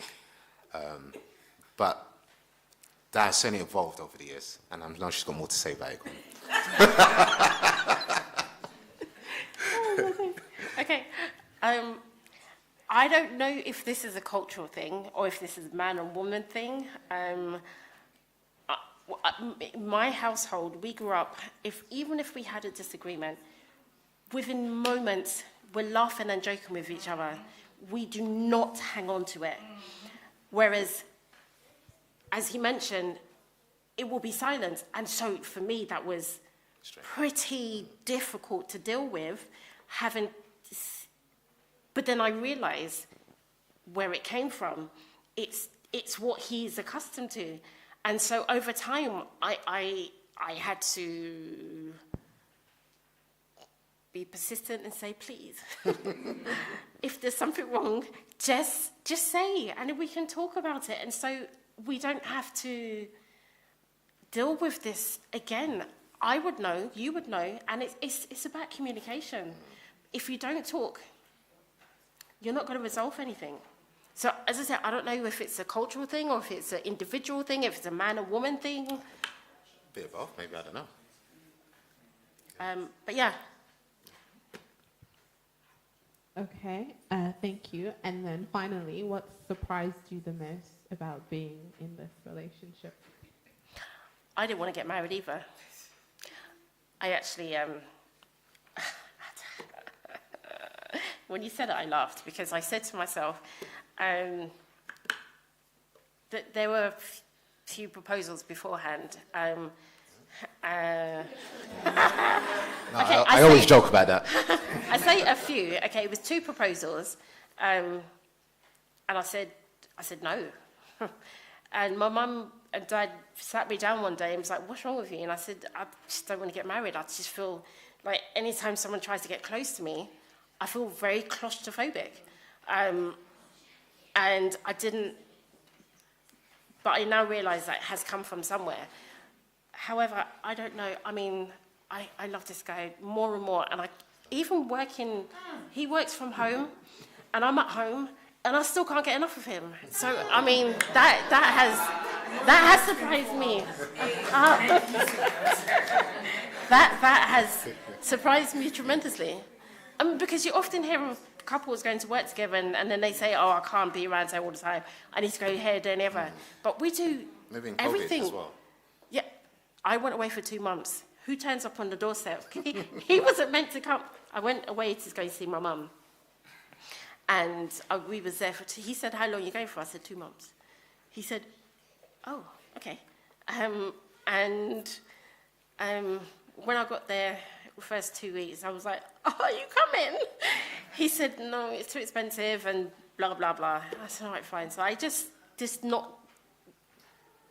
gave in to that idea. He turns up on my mum's doorstep. Nearly gave me a shock of my life. Because he just missed his family. For sure, yeah. Anyway, what surprised you? What surprised me? I'm not surprised, to be honest, because when I look into any situation, I'll take my time. And finding roles will tell you I took my time. But once we made a decision, I was all in. And I wanted the world to know, and the world did know.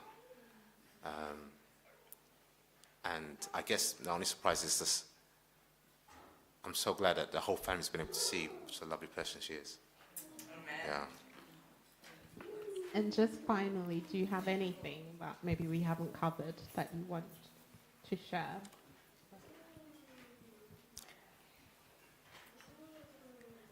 I think Brother Kuda's question, no, was it?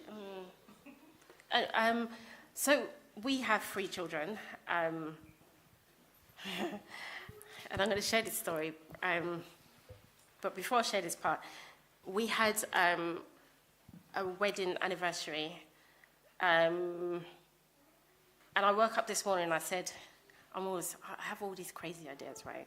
I said to him, let's get dressed up in our wedding gear and have a mini renewal of our vows with the children. And he always goes along with my crazy ideas.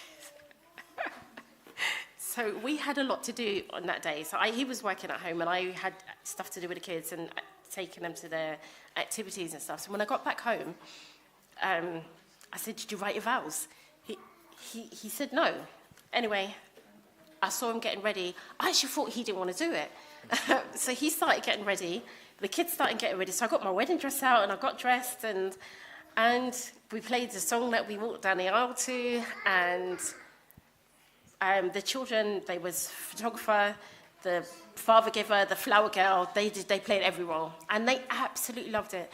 And then he read out some vows from his mind, and so did I. I wrote down mine. And the children had seen the things that we had both said about each other. And a lot of the things that we had mentioned seemed to kind of sync with the fruits of the Spirit.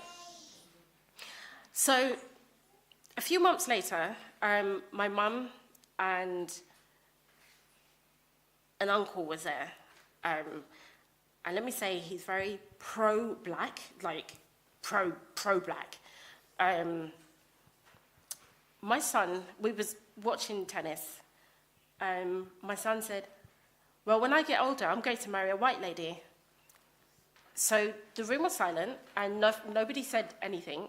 But I just looked to see the reaction of my uncle, because I can feel the steam. Some people are like that. So I didn't say anything at that point in time. However, when we had gone on a car journey, the same uncle was in a car, my mum was there, and the children were there. The Holy Spirit had inspired me to give this talk to my son in hearing of everyone. And I said to him, I said, Josh, you said something the other day, and I just wanted to address what you said. You know how Mummy and Daddy had exchanged of vows? Can you tell me some of the things that you had heard Daddy say about Mummy? And he went on to say, oh, she's this, that, and the other. And I said, okay. And I said, well, what did Mummy say about Daddy? And he said the same. He reeled off stuff that he remembers. So I said,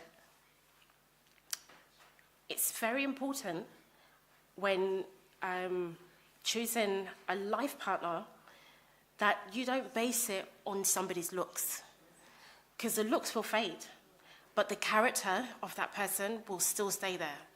And I said, it doesn't matter whether they're Indian, whether they're white, whether they're black, Chinese, it doesn't matter.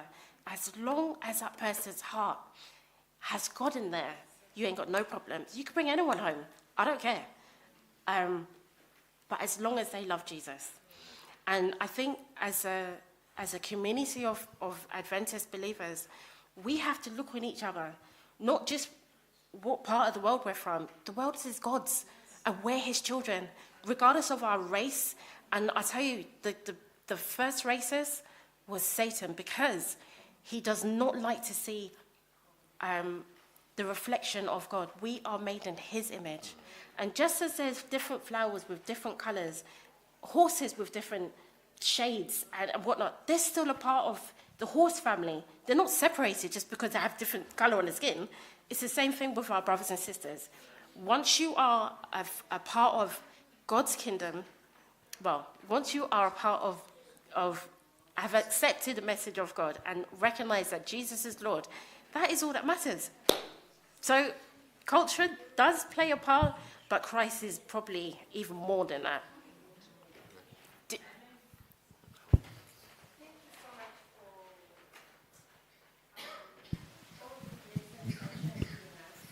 It's quite interesting because we are speaking to people who are in intercultural marriages, so you relate very well. You are living you are living that. I want to add on to say, as much as we are all one in God and we are bound by God's love, some of the cultures and traditions that we have include family inside. I might be an Adventist and I might understand, but I can meet somebody, or my daughter or my son can meet someone who doesn't. If they do, let's say both my daughter and whoever, son-in-law or vice versa, they both do, but their families might not be. So they might understand that they understand each other, they love each other, but their parents might not understand. For example, they want lobola paid. This is an example. Lobola is, to some people, it's a tradition which is treasured. To some people, they feel it's selling somebody. It's actually offensive. So these things need to be considered regardless of the fact that in Jesus we are one. Mm-hmm. Your families are also included, and they are the ones who uphold tradition and culture. For example, if I were to get married to somebody who wouldn't pay lobola for me, that marriage wouldn't be a part of my parents' life because it's something that they treasure. So there is a need for my partner to understand that. Right.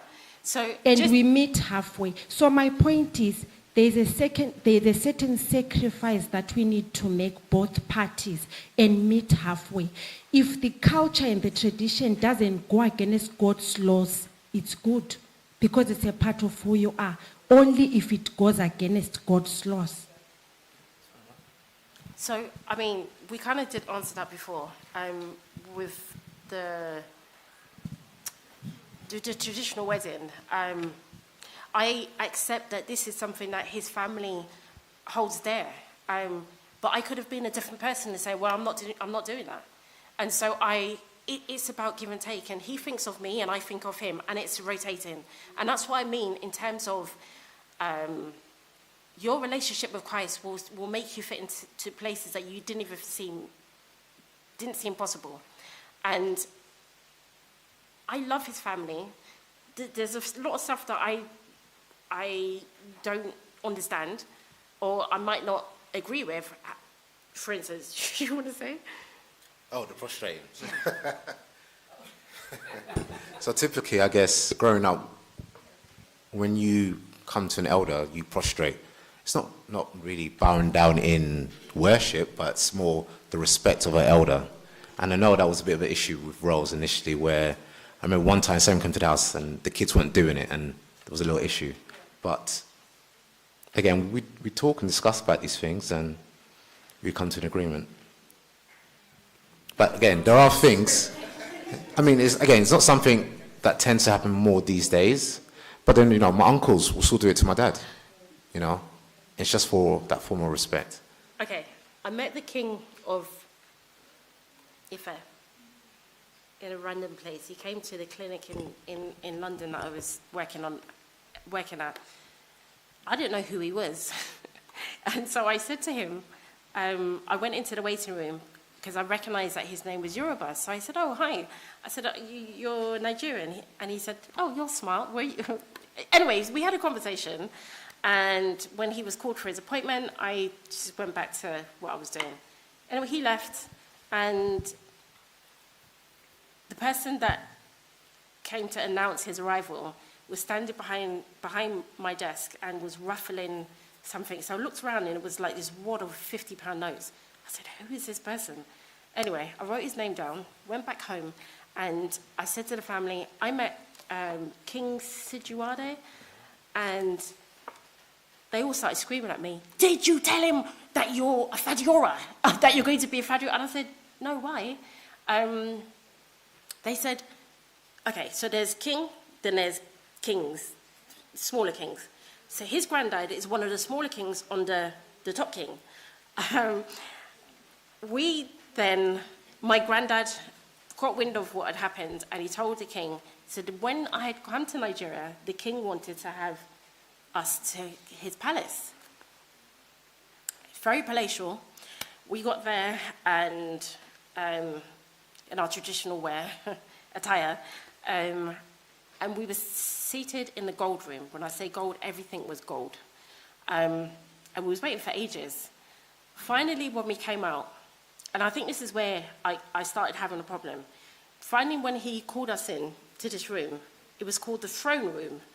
And inside that room, there was no seats. It was just a throne, steps up to the throne, and where we come in, and Granddad said, just follow what I do. So he comes out with these about 6 men in front of him. He sits down on his throne, and they literally bowing up and down. I don't know what they're saying, but they're going up and down. And I'm looking at this. Oh, and we had to kneel down and lower our head. And I couldn't look up at him until he had actually communicated with me. And in my mind, the text, thou shalt have no other gods before me, kept running through my mind, and I said, this is wrong. I said, these people are worshipping this man, and there is no man. All of us are on the same platform. even though he has a little status, we're still God's children. Can I ask, is that worshiping? No, listen, they were worshipping. They were worshipping. They were worshipping. Adoration type of thing. They were worshipping. Literally. They were worshipping. So after seeing that and then seeing people prostrating, like, I didn't understand the difference. I just thought, this is a bit weird. The reason I ask is I went to a funeral back home and I'd never really met a proper chief kind of thing. And when he came by, all of us had to more or less show respect by sort of like that. Oh, no, I'm fine with that. Yeah, so that's what I was asking. No, when I say, okay, they were on the knees and they were bowing and they were saying stuff to him. It was worship. It was worship. And so when I came and I saw the prostration to the elders, I understand respect. Trust me, I grew up having to have respect. But this was on a different level, which I found, okay. I didn't want to get my head chopped off. I just was praying the whole time. He spoke to me, we spoke, and he even sent money for us on our wedding. But I didn't want to go back though. Right, I think we've spoken enough. Thank you so much.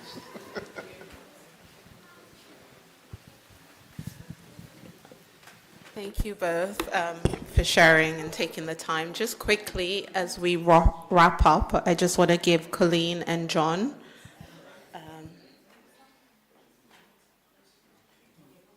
you sure? Some time to also answer some of these questions. All right. You want to come here?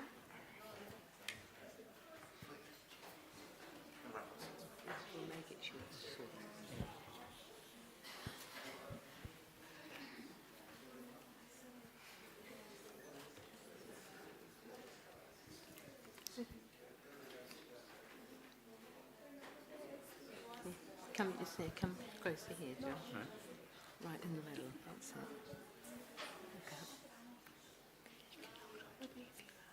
Hi, I want to ask a question about what she said about unequally yoked and stuff, right? How so if you meet someone that's Adventist, should you not go for them because they're not Adventist, or is it like a sin to be married to someone that's not Adventist?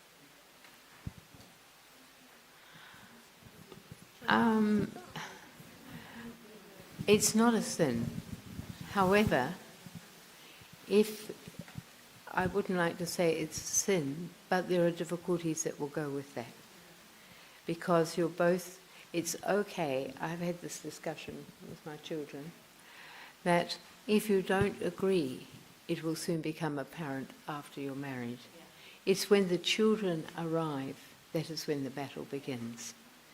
And so, yes, I mean, for John and I, the battle was when we decided to get married. The official waiting time after the death of a partner is a year. John didn't want to wait. And I understand his reason. He is much older than me. And somebody said to him once, why did you choose then? And he said, because we were going to get married in August. August. We Yes. got married in August. And they said, why didn't you wait till why didn't you get married later on? And he says, because I couldn't wait till then for that long. And I understand why he was saying it. Perhaps a young lady might change her mind, marrying an older man. So the age gap was there, but at the same time, I knew his first wife. She was a very dear friend. John and his wife she had been ill for some time.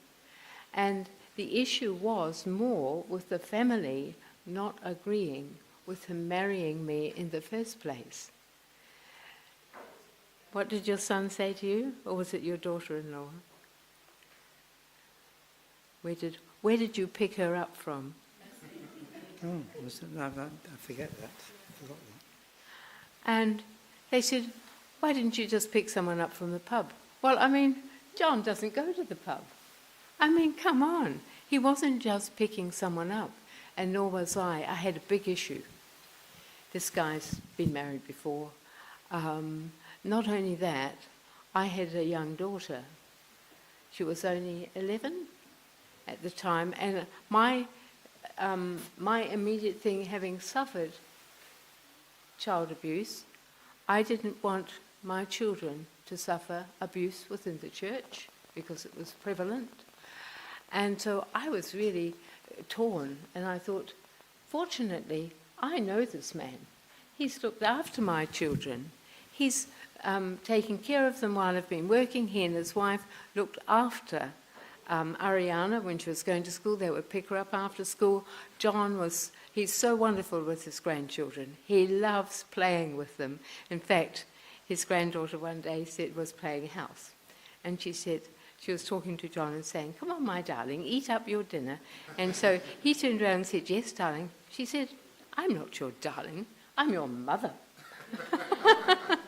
So he would enter into all these little games. And of course, Ariana was used to John, and that made it easier.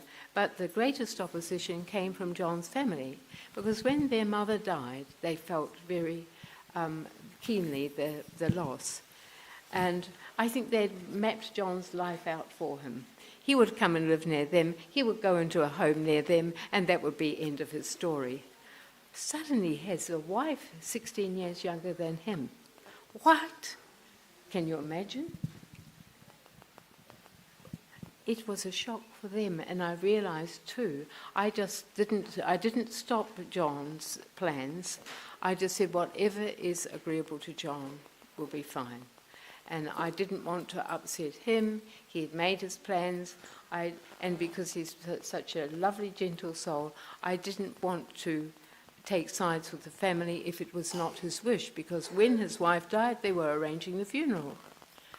His daughter-in-law is a Catholic. We're Seventh-day Adventists. John and Audrey did not attend a celebration at the wedding on the Sabbath. They attended the church, and they attended after Sabbath the get-together. That immediately caused problems with John. Here he was marrying another Adventist. So he was an Adventist anyway, and so were their grandparents. But there were these issues with his culture that were arising. And of course, coming from sort of a white mixed background, I understood the issues and the protocols. However, John was adamant. And so I realized we were being interrogated by the family. We sat round the table, and they actually picked us to pieces, caused all sorts of, made statements that were untrue, that we were having a relationship before his wife died. They insinuated all sorts of things that really shocked us as to what was going on in their minds. So, yeah. And I said to John, I've never been interrogated before, but then it became personal towards John's first wife. There were criticisms that suddenly came out and were so unkind. And I was shocked. I began to take sides for his first wife to protect her identity, in that those were her choices because of her faith. And the faith became the issue. And so we were having this tug of war, and in the finish I just said, can we, I said, although we're not going to do what you want, and actually John and I made the funeral arrangements because we were so close on those issues, because I was a church musician and I knew all the hymns that we play. We have certain hymns we love to sing as Adventists, so that caused a huge uproar. They were saying, oh, we'll have this hymn and that hymn. And when I knocked on the door, I'd come round because the family were there. I'd prepared a traditional thing that we do from my culture. You take food. You know, at a funeral you take food. At a wedding you take food. Everything is around food and singing and family. So I made a traditional nut roast. Vegetarian, because, and of course, Jeffrey, John's son, was brought up as an Adventist, so he appreciated the nut loaf. But the nut loaf began to take on different things, and this is where he got the idea that maybe we were having a relationship before his wife died. So there was all this animosity focused on us for the wedding, and we were sitting there taking all this flack. And in the finish, I just thought, no. Then the question of religion came into it. Something about as if I was being liberal or in my Christianity, or was I being hardline? And I said, look, where I come from, I have relations, Mormons, Church of the Latter-day Saints, Catholics, Presbyterians, Methodists, Seventh-day Adventists, and anything you like. Spiritualism. So coming from a native background, there's a strong spiritual element, not for good, but some not for good, some were for good. So I said, listen, I was brought up to accept other people for what they believe in. And I said, so I have a very liberal outlook on Christianity. I said, we all, I embrace all people because all my people are from different beliefs. Good, she said. So that was one thing we agreed on. And I thought, at least there's something we can have a nice discussion about, was our faith. And then, so all these things came about. I don't know if I'm answering your question, Natasha. What was it? Wait, it's okay. So our next AY will be pertaining to your question, but just briefly, let me just interject to say, like, we have different experiences. There are people who marry outside of the faith, and they turn out to have great stories, case example here, right? Yeah. But there are also those who do, and their stories don't turn out so positive, right? So if you do choose to make that decision, it's a huge risk. You know, and like she said, it comes down to the person. You never know, like, how that will turn out. So, yeah, go ahead. It wasn't a plan to go out of the church and get married. I didn't want to get married, first of all. But when I started having feelings for him, and we got shush. And then when we got engaged, even though he was baptized a year into the faith by that time, I still questioned, is this the right thing, God? Nobody else can answer that question apart from the Holy Spirit. Yeah. So if you have a relationship with God, he would guide you. But marrying outside of faith is not something that I would, what's the word? Encourage or recommend. Yeah, yeah.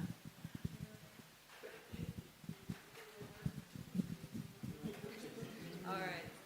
Adventist Home, Chapter 9, Forbidden Marriages, quickly. To connect with an unbeliever is to place yourself on Satan's ground. You grieve the Spirit of God and forfeit his protection. Can you afford to have such terrible odds against you in fighting the battles for everlasting life? Ask yourself, will not an unbelieving husband lead my thoughts away from Jesus? He's a lover of pleasure more than a lover of God. Will he not lead me to enjoy the things that he enjoys? The path to eternal life is steep and rugged. Take no additional weight in regard to your progress. A home where shadows are never lifted. Quickly. The heart yearns for human love, but this love is not strong enough or pure enough or precious enough to supply the place of the love of God. Only in her Savior can the wife find wisdom, strength, and grace to meet the cares, responsibilities, and sorrows of life. She should make him, God, her strength and her guide. Let woman give herself to Christ before giving herself to any earthly friend, and enter into no relations which shall conflict with this. Those who would find true happiness must have the blessing of heaven upon all that they possess and all that they do. It is disobedience to God that fills so many hearts and homes with misery. My sister, unless you would have a home where the shadows are never lifted, Do not unite yourself with one who is the enemy of God. Yeah. Just that. Yeah. No, sorry. Next AY, we will cover that. And I want you all to be here. No. Okay. Just remember, Adventist, unbeliever is not only outside people. Yes, because it happens within the church. My biggest concern was, when we were going to get married, was the animosity from his family and even within the church. But the other side of it was too, what was I thinking? My biggest concern was, will this relationship last? And I really turned it over and over in my mind. Is this the right thing for me, marrying John? And then I thought, it kind of reminded me of Ruth and Naomi, and Ruth and Boaz. Yeah, this little girl from outside comes into this community and hooks this guy, you know, and he's got the house, he's got the car, he's got the style. You know, I'm an outsider. So, but the church thought it was wonderful. The organist marries the pianist.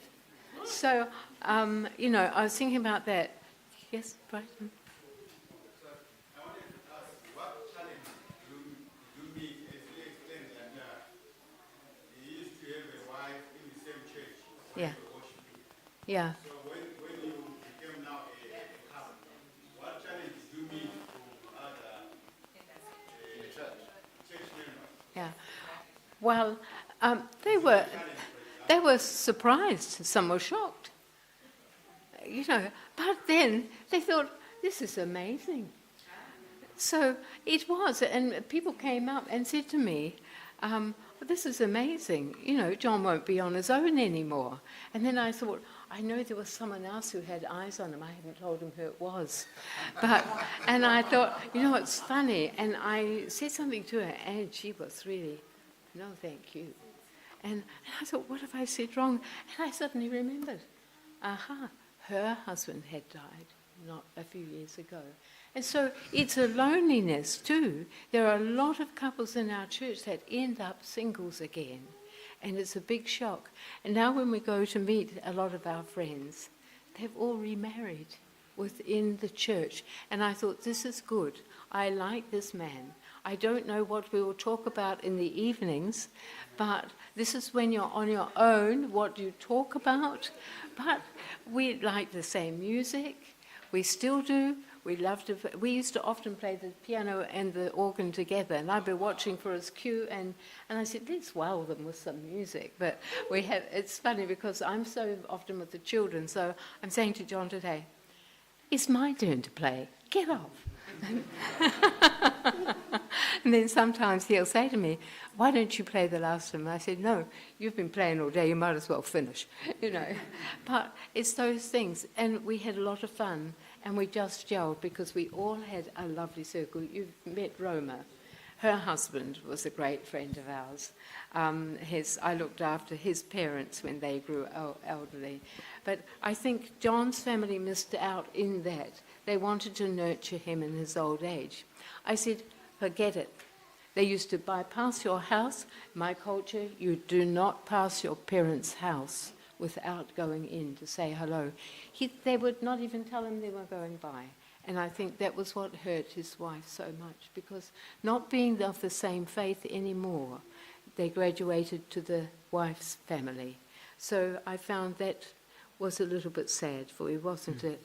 And I recognised that now the new wife had moved in, the young wife, who was only how many years older than the oldest son? I mean, my daughter there's a 15-year gap between her and her siblings, but there wasn't that gap between me and his son. So it was sort of a, what?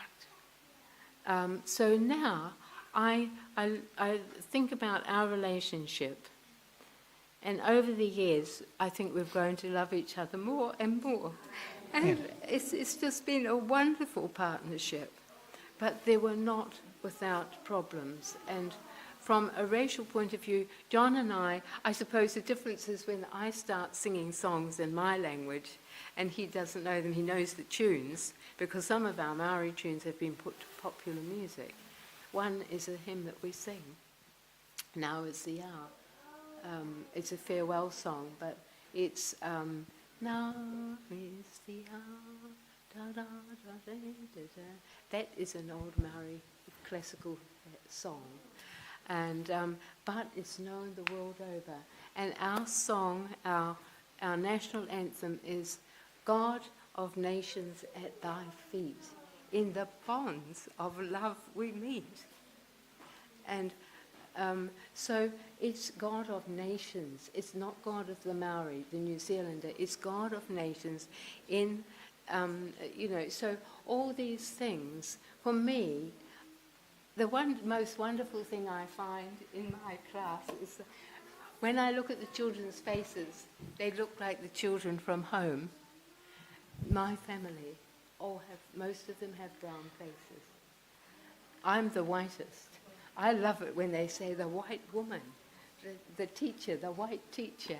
And sorry, Ariana. Sorry, I just have a question. Did you visit New Zealand, and did John meet the Maori side of the family? Oh, yes. And what happened with Toa, my grandma? Yes. Okay. So when John came to my family, to meet my family, and my uncle by that time unfortunately had Alzheimer's, but he stood there. He like, I think you have a protocol, when you come onto what we call the Pai is the council area, and the village, or all the people gather.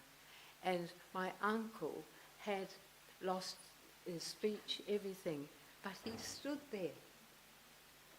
And John and I were standing there, and he began to give the traditional welcome. Even though his mind was gone, he recognized John was my husband.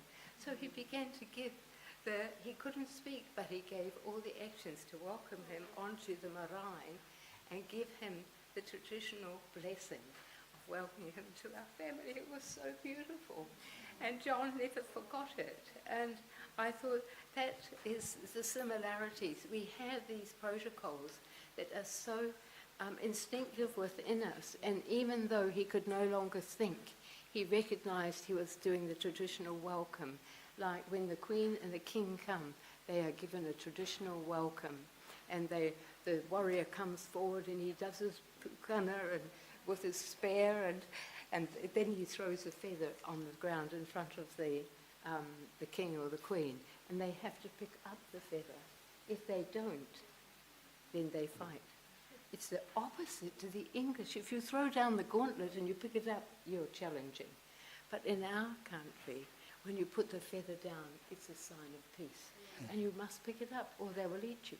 Heather's quite harmless, really, isn't it? You'll be in the pot for dinner, and they will lick their lips afterwards. But these were some of the things. Now, one thing I loved about John, he's very compassionate. We went home to New Zealand. My mother was ailing. She had vascular dementia. And John said to me, John's visa didn't come through in time, so they wouldn't let him into Australia. And it was quite upsetting for me, because we're going back. It was a surprise for my family on my 60th birthday. And I ended up in Abu Dhabi.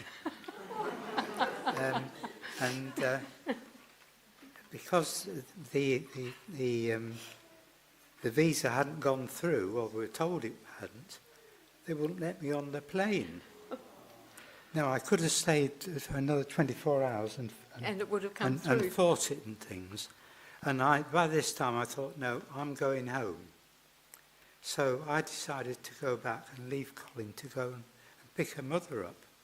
Well, not pick her up at that stage. We thought about it. Yes, you were going to assess her, weren't the you? Situation. And Colleen rang me to say, when she'd got there and seen her mother, that she ought to really be looked after, and she didn't want her in her home.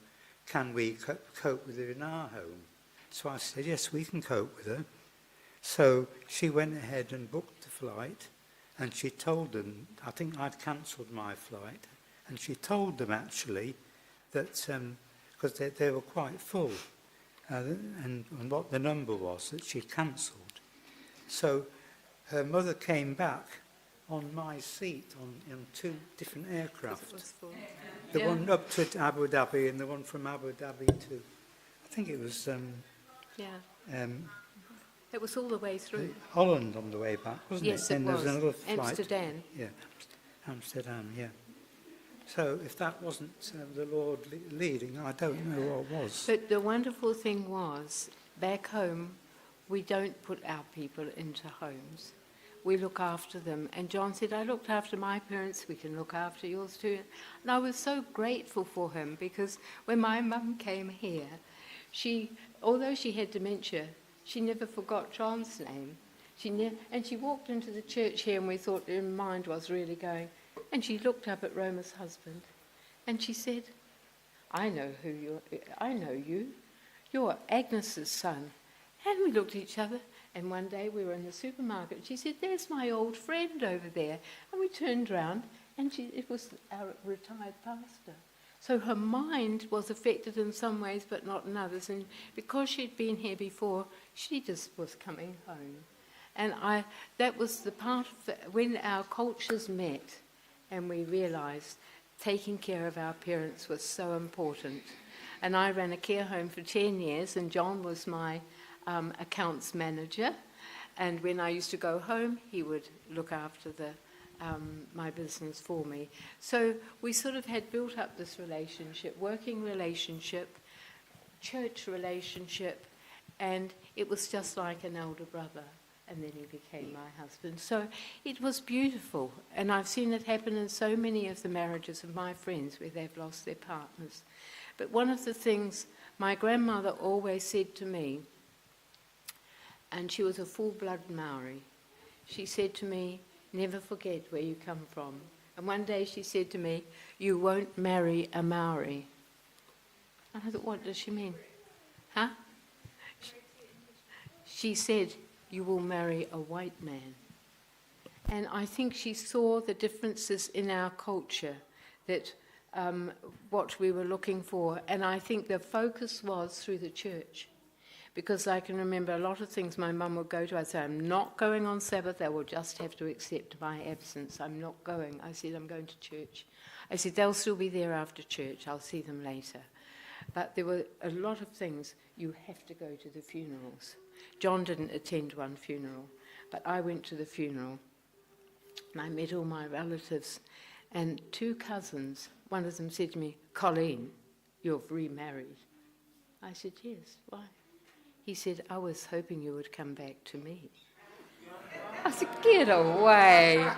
But and then and because his marriage had fallen apart, and I said, but surely, Philip, you'll find another woman. He said, I cannot bear the heartache. He said, no, not again. My other cousin said, come sit right here in the place of honour at the front of all the people. So I went and sat with him, and he said to me, and I'm thinking, where are these confessions coming from? He said, nobody taught me how to be a good husband. And I found that within our tribal behaviours, there was a lot of violence. Women were beaten into subjection. If you didn't agree, you were made to agree. And that's a sad thing with many of our cultures. It's very violent. They are the rules of the tribe. And I was telling John just recently, even from my father coming back from the war, if we disobeyed, it was military punishment. And those were the things that I grew up with. Beatings, abuse. It was very sad for people in our culture. And I recognised early on the Maori Women's Welfare League. This is what I love about John. He doesn't beat me up. I can be really rude. Believe you me, I have sarcasm to the point of a blade. And I was the fourth child. I was the one who stuck up for my rights. So, but anyway, going back to the cultural side of it, I learned to lift people up. We started a Maori Women's Welfare League. I wasn't a part of the initiating of it, but I joined it. And through that, I was able to lead out in amongst my people to push through some of the health reforms. Now, at the meetings, we used to invite people, and some wouldn't come unless there was drink served. One of my greatest victories was for my people that 2 years later, all alcohol was banned at our meetings, because I said you cannot use the word welfare and serve alcohol at the same table. They don't mix. And I thought, when I met John, I met somebody who was a true blue Christian, and I thought, I know what we'll talk about in the evenings. I'll talk about the love of God. And we love to sit and study. Sometimes we'll study for hours. Sometimes we can't be bothered. We've had enough. We're too tired. We've been running around helping half the neighbourhood. But in John, I have found the perfect English gentleman. He never argues. He walks away. Thank you so much, Colleen. And what do you say? He always has the last word, though. What do you say, John? Yes, I always have the last word. I got that from Norman... Not Norman Wisdom. No, what's his name? Hopkins. Norman Hopkins, who died. But just before that, having your mother-in-law living with you is an interesting experience. When Colleen was at work, I would take her out for a walk. We'd go shopping together. So it looked like man and wife. And I often said, no, I'm sorry, this is my mother-in-law. But when I went out to Colleen, it was my daughter, they thought. Ariana was the granddaughter. So having another wife, who looked more my age, I could have a multiplicity of robes that I could have got to. Anyway.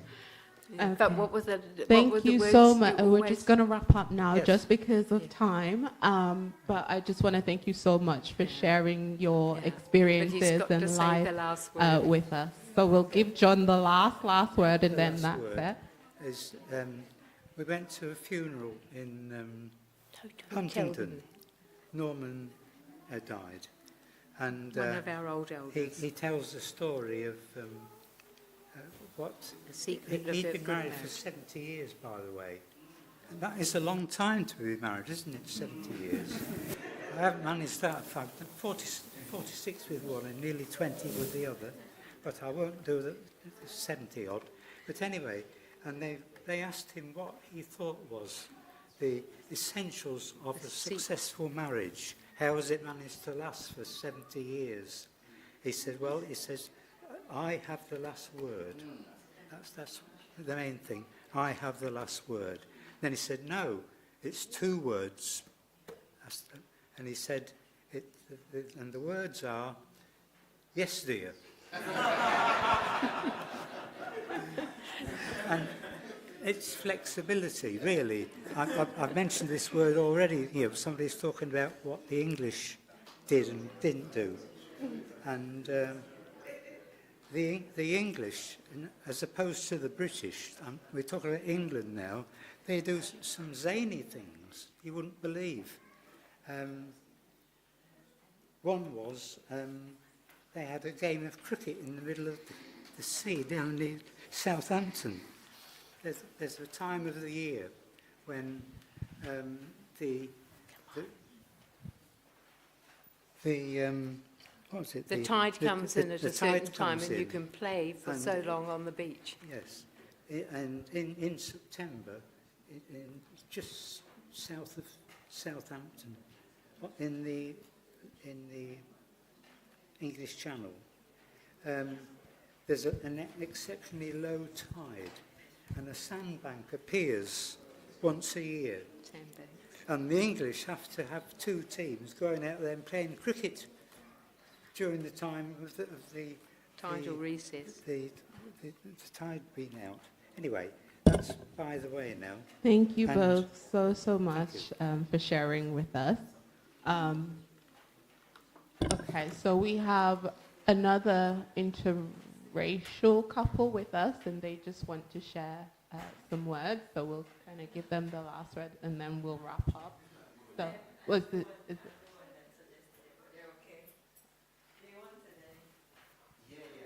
Yes.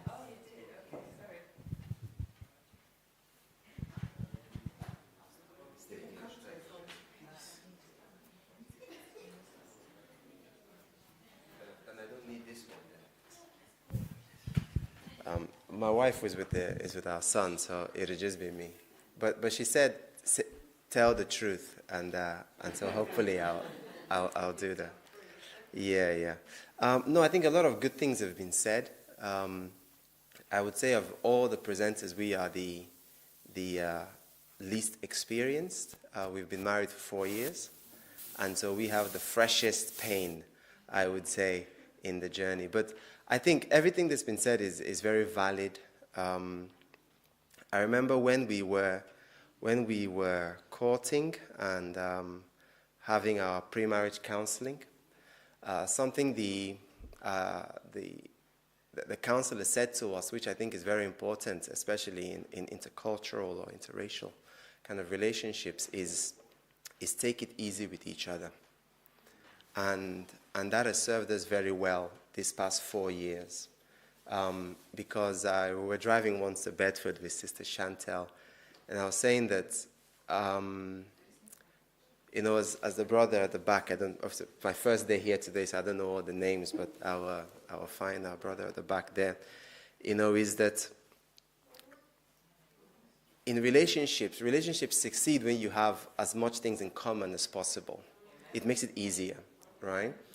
And the more of these differences you introduce, and in most cases willingly, in these interracial, intercultural marriages, no one forces you into it, you add an extra layer of complexity that you have to handle with care.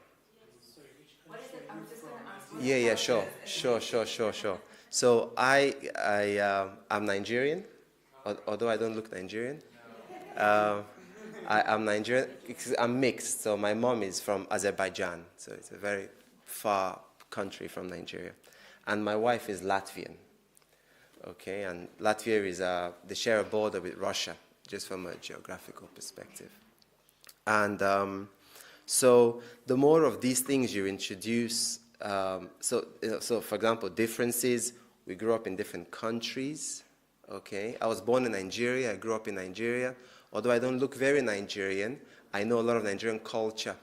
I grew up in a lot of Nigerian culture. Something that may be an advantage for me is I grew up in an intercultural home, right? So I got to see a lot of this, how my dad was. My home was not a typical Nigerian home, although we were in Nigeria. Our food was not always the equivalent of, the brothers left now, but the equivalent of sadza, for example, every day. Some days we had potatoes, and other days we had pounded yam.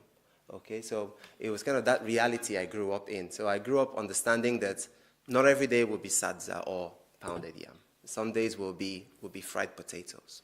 And in Nigeria, that was a very big, in England, you think this is a big thing. In Nigeria, you're buying fried potatoes. It's a really big thing, right? But I think as many of these differences you introduce in these intercultural, interracial marriages, and in many cases, I think Sister Lynette is kind of more in that sphere. But in that, I think the brother was saying that you grew up. If you grew up in England, the person is from England, you probably have something similar. We have completely different. All right, we're completely different people. But one thing I liked about her was she's a good woman. Okay. She's a good woman. And when I met her, something I think we can both agree with is we could talk to each other. We could reason together. We didn't brush off the differences because they're right there. okay, from food to culture to what you do at home and all of these things. But I think the more of these differences you introduce, the more care you need to have in handling them.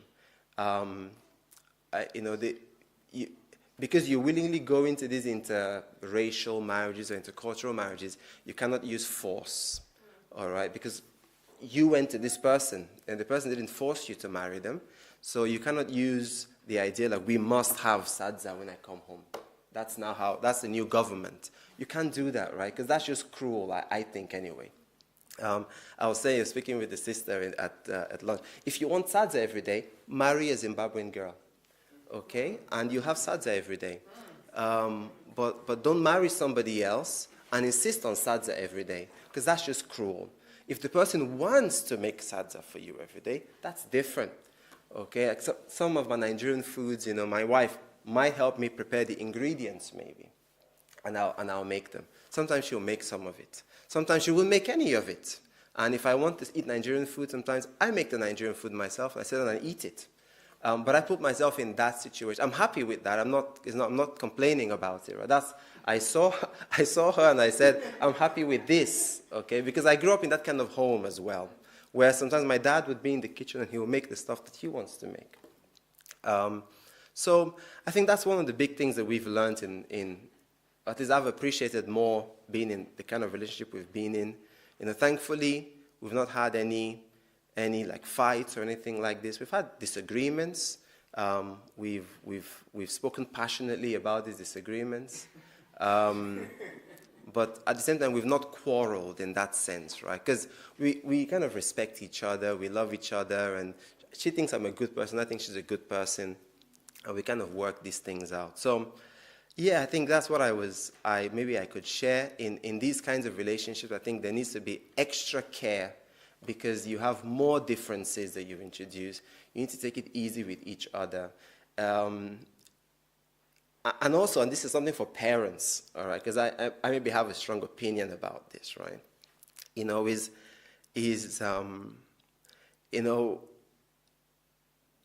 A lot of parents have a lot of fear and hesitation around like these intercultural marriages, and I think they're valid. If you would like your child to get married to a Zimbabwean girl or a Nigerian girl or whatever, you need to try and make it as possible for them to do so. But if you insert the children into this kind of environment, you increase the risk of having, or the chances of having these interracial, intercultural marriages. But then you have to have care in how you handle that. When the child says, this is the person I'm going to marry, you have to have some care in how you handle those situations. So, I mean, it's a short one, but I don't know if that helps in anything that I've said, but that's fine. Yeah.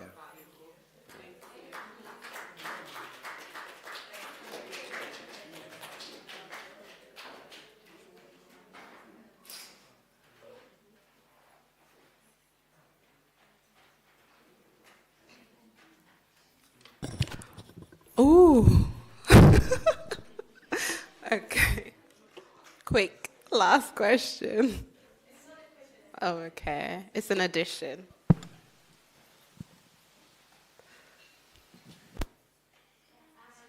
Talk to young couples, young adults who are looking for a man or a wife, a spouse. Yeah, so I just want to say that, you know what? Yes, you're in this environment. You don't know who you're going to meet. But the best thing that you can do is ask God to send the right person to you. Because sometimes, you think that, oh, you know what, I'm growing old. I don't have anyone who... So you just grab anyone that you find. That one is not a good thing at all. So it's like you have to ask God. I just want to testify that we are 7 in our family, and two girls married white. Amen. And one of my sisters stays in Canada. She married to a Canadian, and we grew up SDA, all of us. But when she married this guy, he's a pagan. He didn't go to church. He's never been in a church before. So my sister, when married this guy, he asked her not to go to church. So my sister never used to go to church. But when she had a kid, the firstborn, she said, you know what, I just want to introduce my child to church because I was raised as a Christian. But then because of the environment at home, the man always, on Saturday, he would request to go somewhere else with the children and all that. So she ended up not going to church at all as herself. Up to now, she doesn't go to church and she doesn't believe God. She used to be an SDA. We grew up together, going to church, loving God, but later on she changed. She completely changed. And even now when we're having discussions, if you mention something about God, she's like, that's your opinion. So sometimes you have to be careful. You cannot just rush into things. Ask God for direction. Amen. Thank you so much for that. And I also want to thank you all for staying back and contributing. All the questions that you've asked has really helped to make this AY what it was. Our next AY will be on the topic of, does he or she have to be Adventist? So yes, we will be addressing that, and please come back and share your inputs. I'm going to ask Kuda to pray for us to close. Yeah. All right, sure, thank you. Maybe just before I pray, I just want to thank you all for coming. Thank you, Brother Danny, as well, for the short, for accepting to say in that short space that I just asked you. We really want to thank you. And maybe just a take home for me as well that I would want to share is that based on what my sister said, getting into, now I'm speaking as the youth leader to my youths, amen. Yes, there are some certain communications that we have to do prior marriage, whether you're marrying someone from your culture or not, So it's simply not because he's white. So from the situations he said, it's not because she married a white person that she's no longer going to church. It's something that they did not discuss before marriage and beforehand. And then there's an aspect you touched about giving care, to the other person as well, meaning that the care in relationships, we should also consider families as well. So don't just come with your boyfriend who's from another culture or from another race and say, this is the one I want to marry. No, the care that you're going to be extending to your partner, extend it to your family as well. And especially for those who come from an African culture, we say when you marry a person, you're marrying for the whole family. So those are the other things that you have to consider. So the care you are giving you're going to be extending to your partner, extend it to your parents and to your families as well. All right, with that, let us pray. Our Father who art in heaven, we want to thank you for this AY that you have given unto us. We also want to thank you for these 4 lovely presenters who are living with these discussion topics that we are on about. May you please continue to help them and their relationships as well as they'll be navigating these cultural and racial differences between them. Dear Lord, may you continue to strengthen their relationships.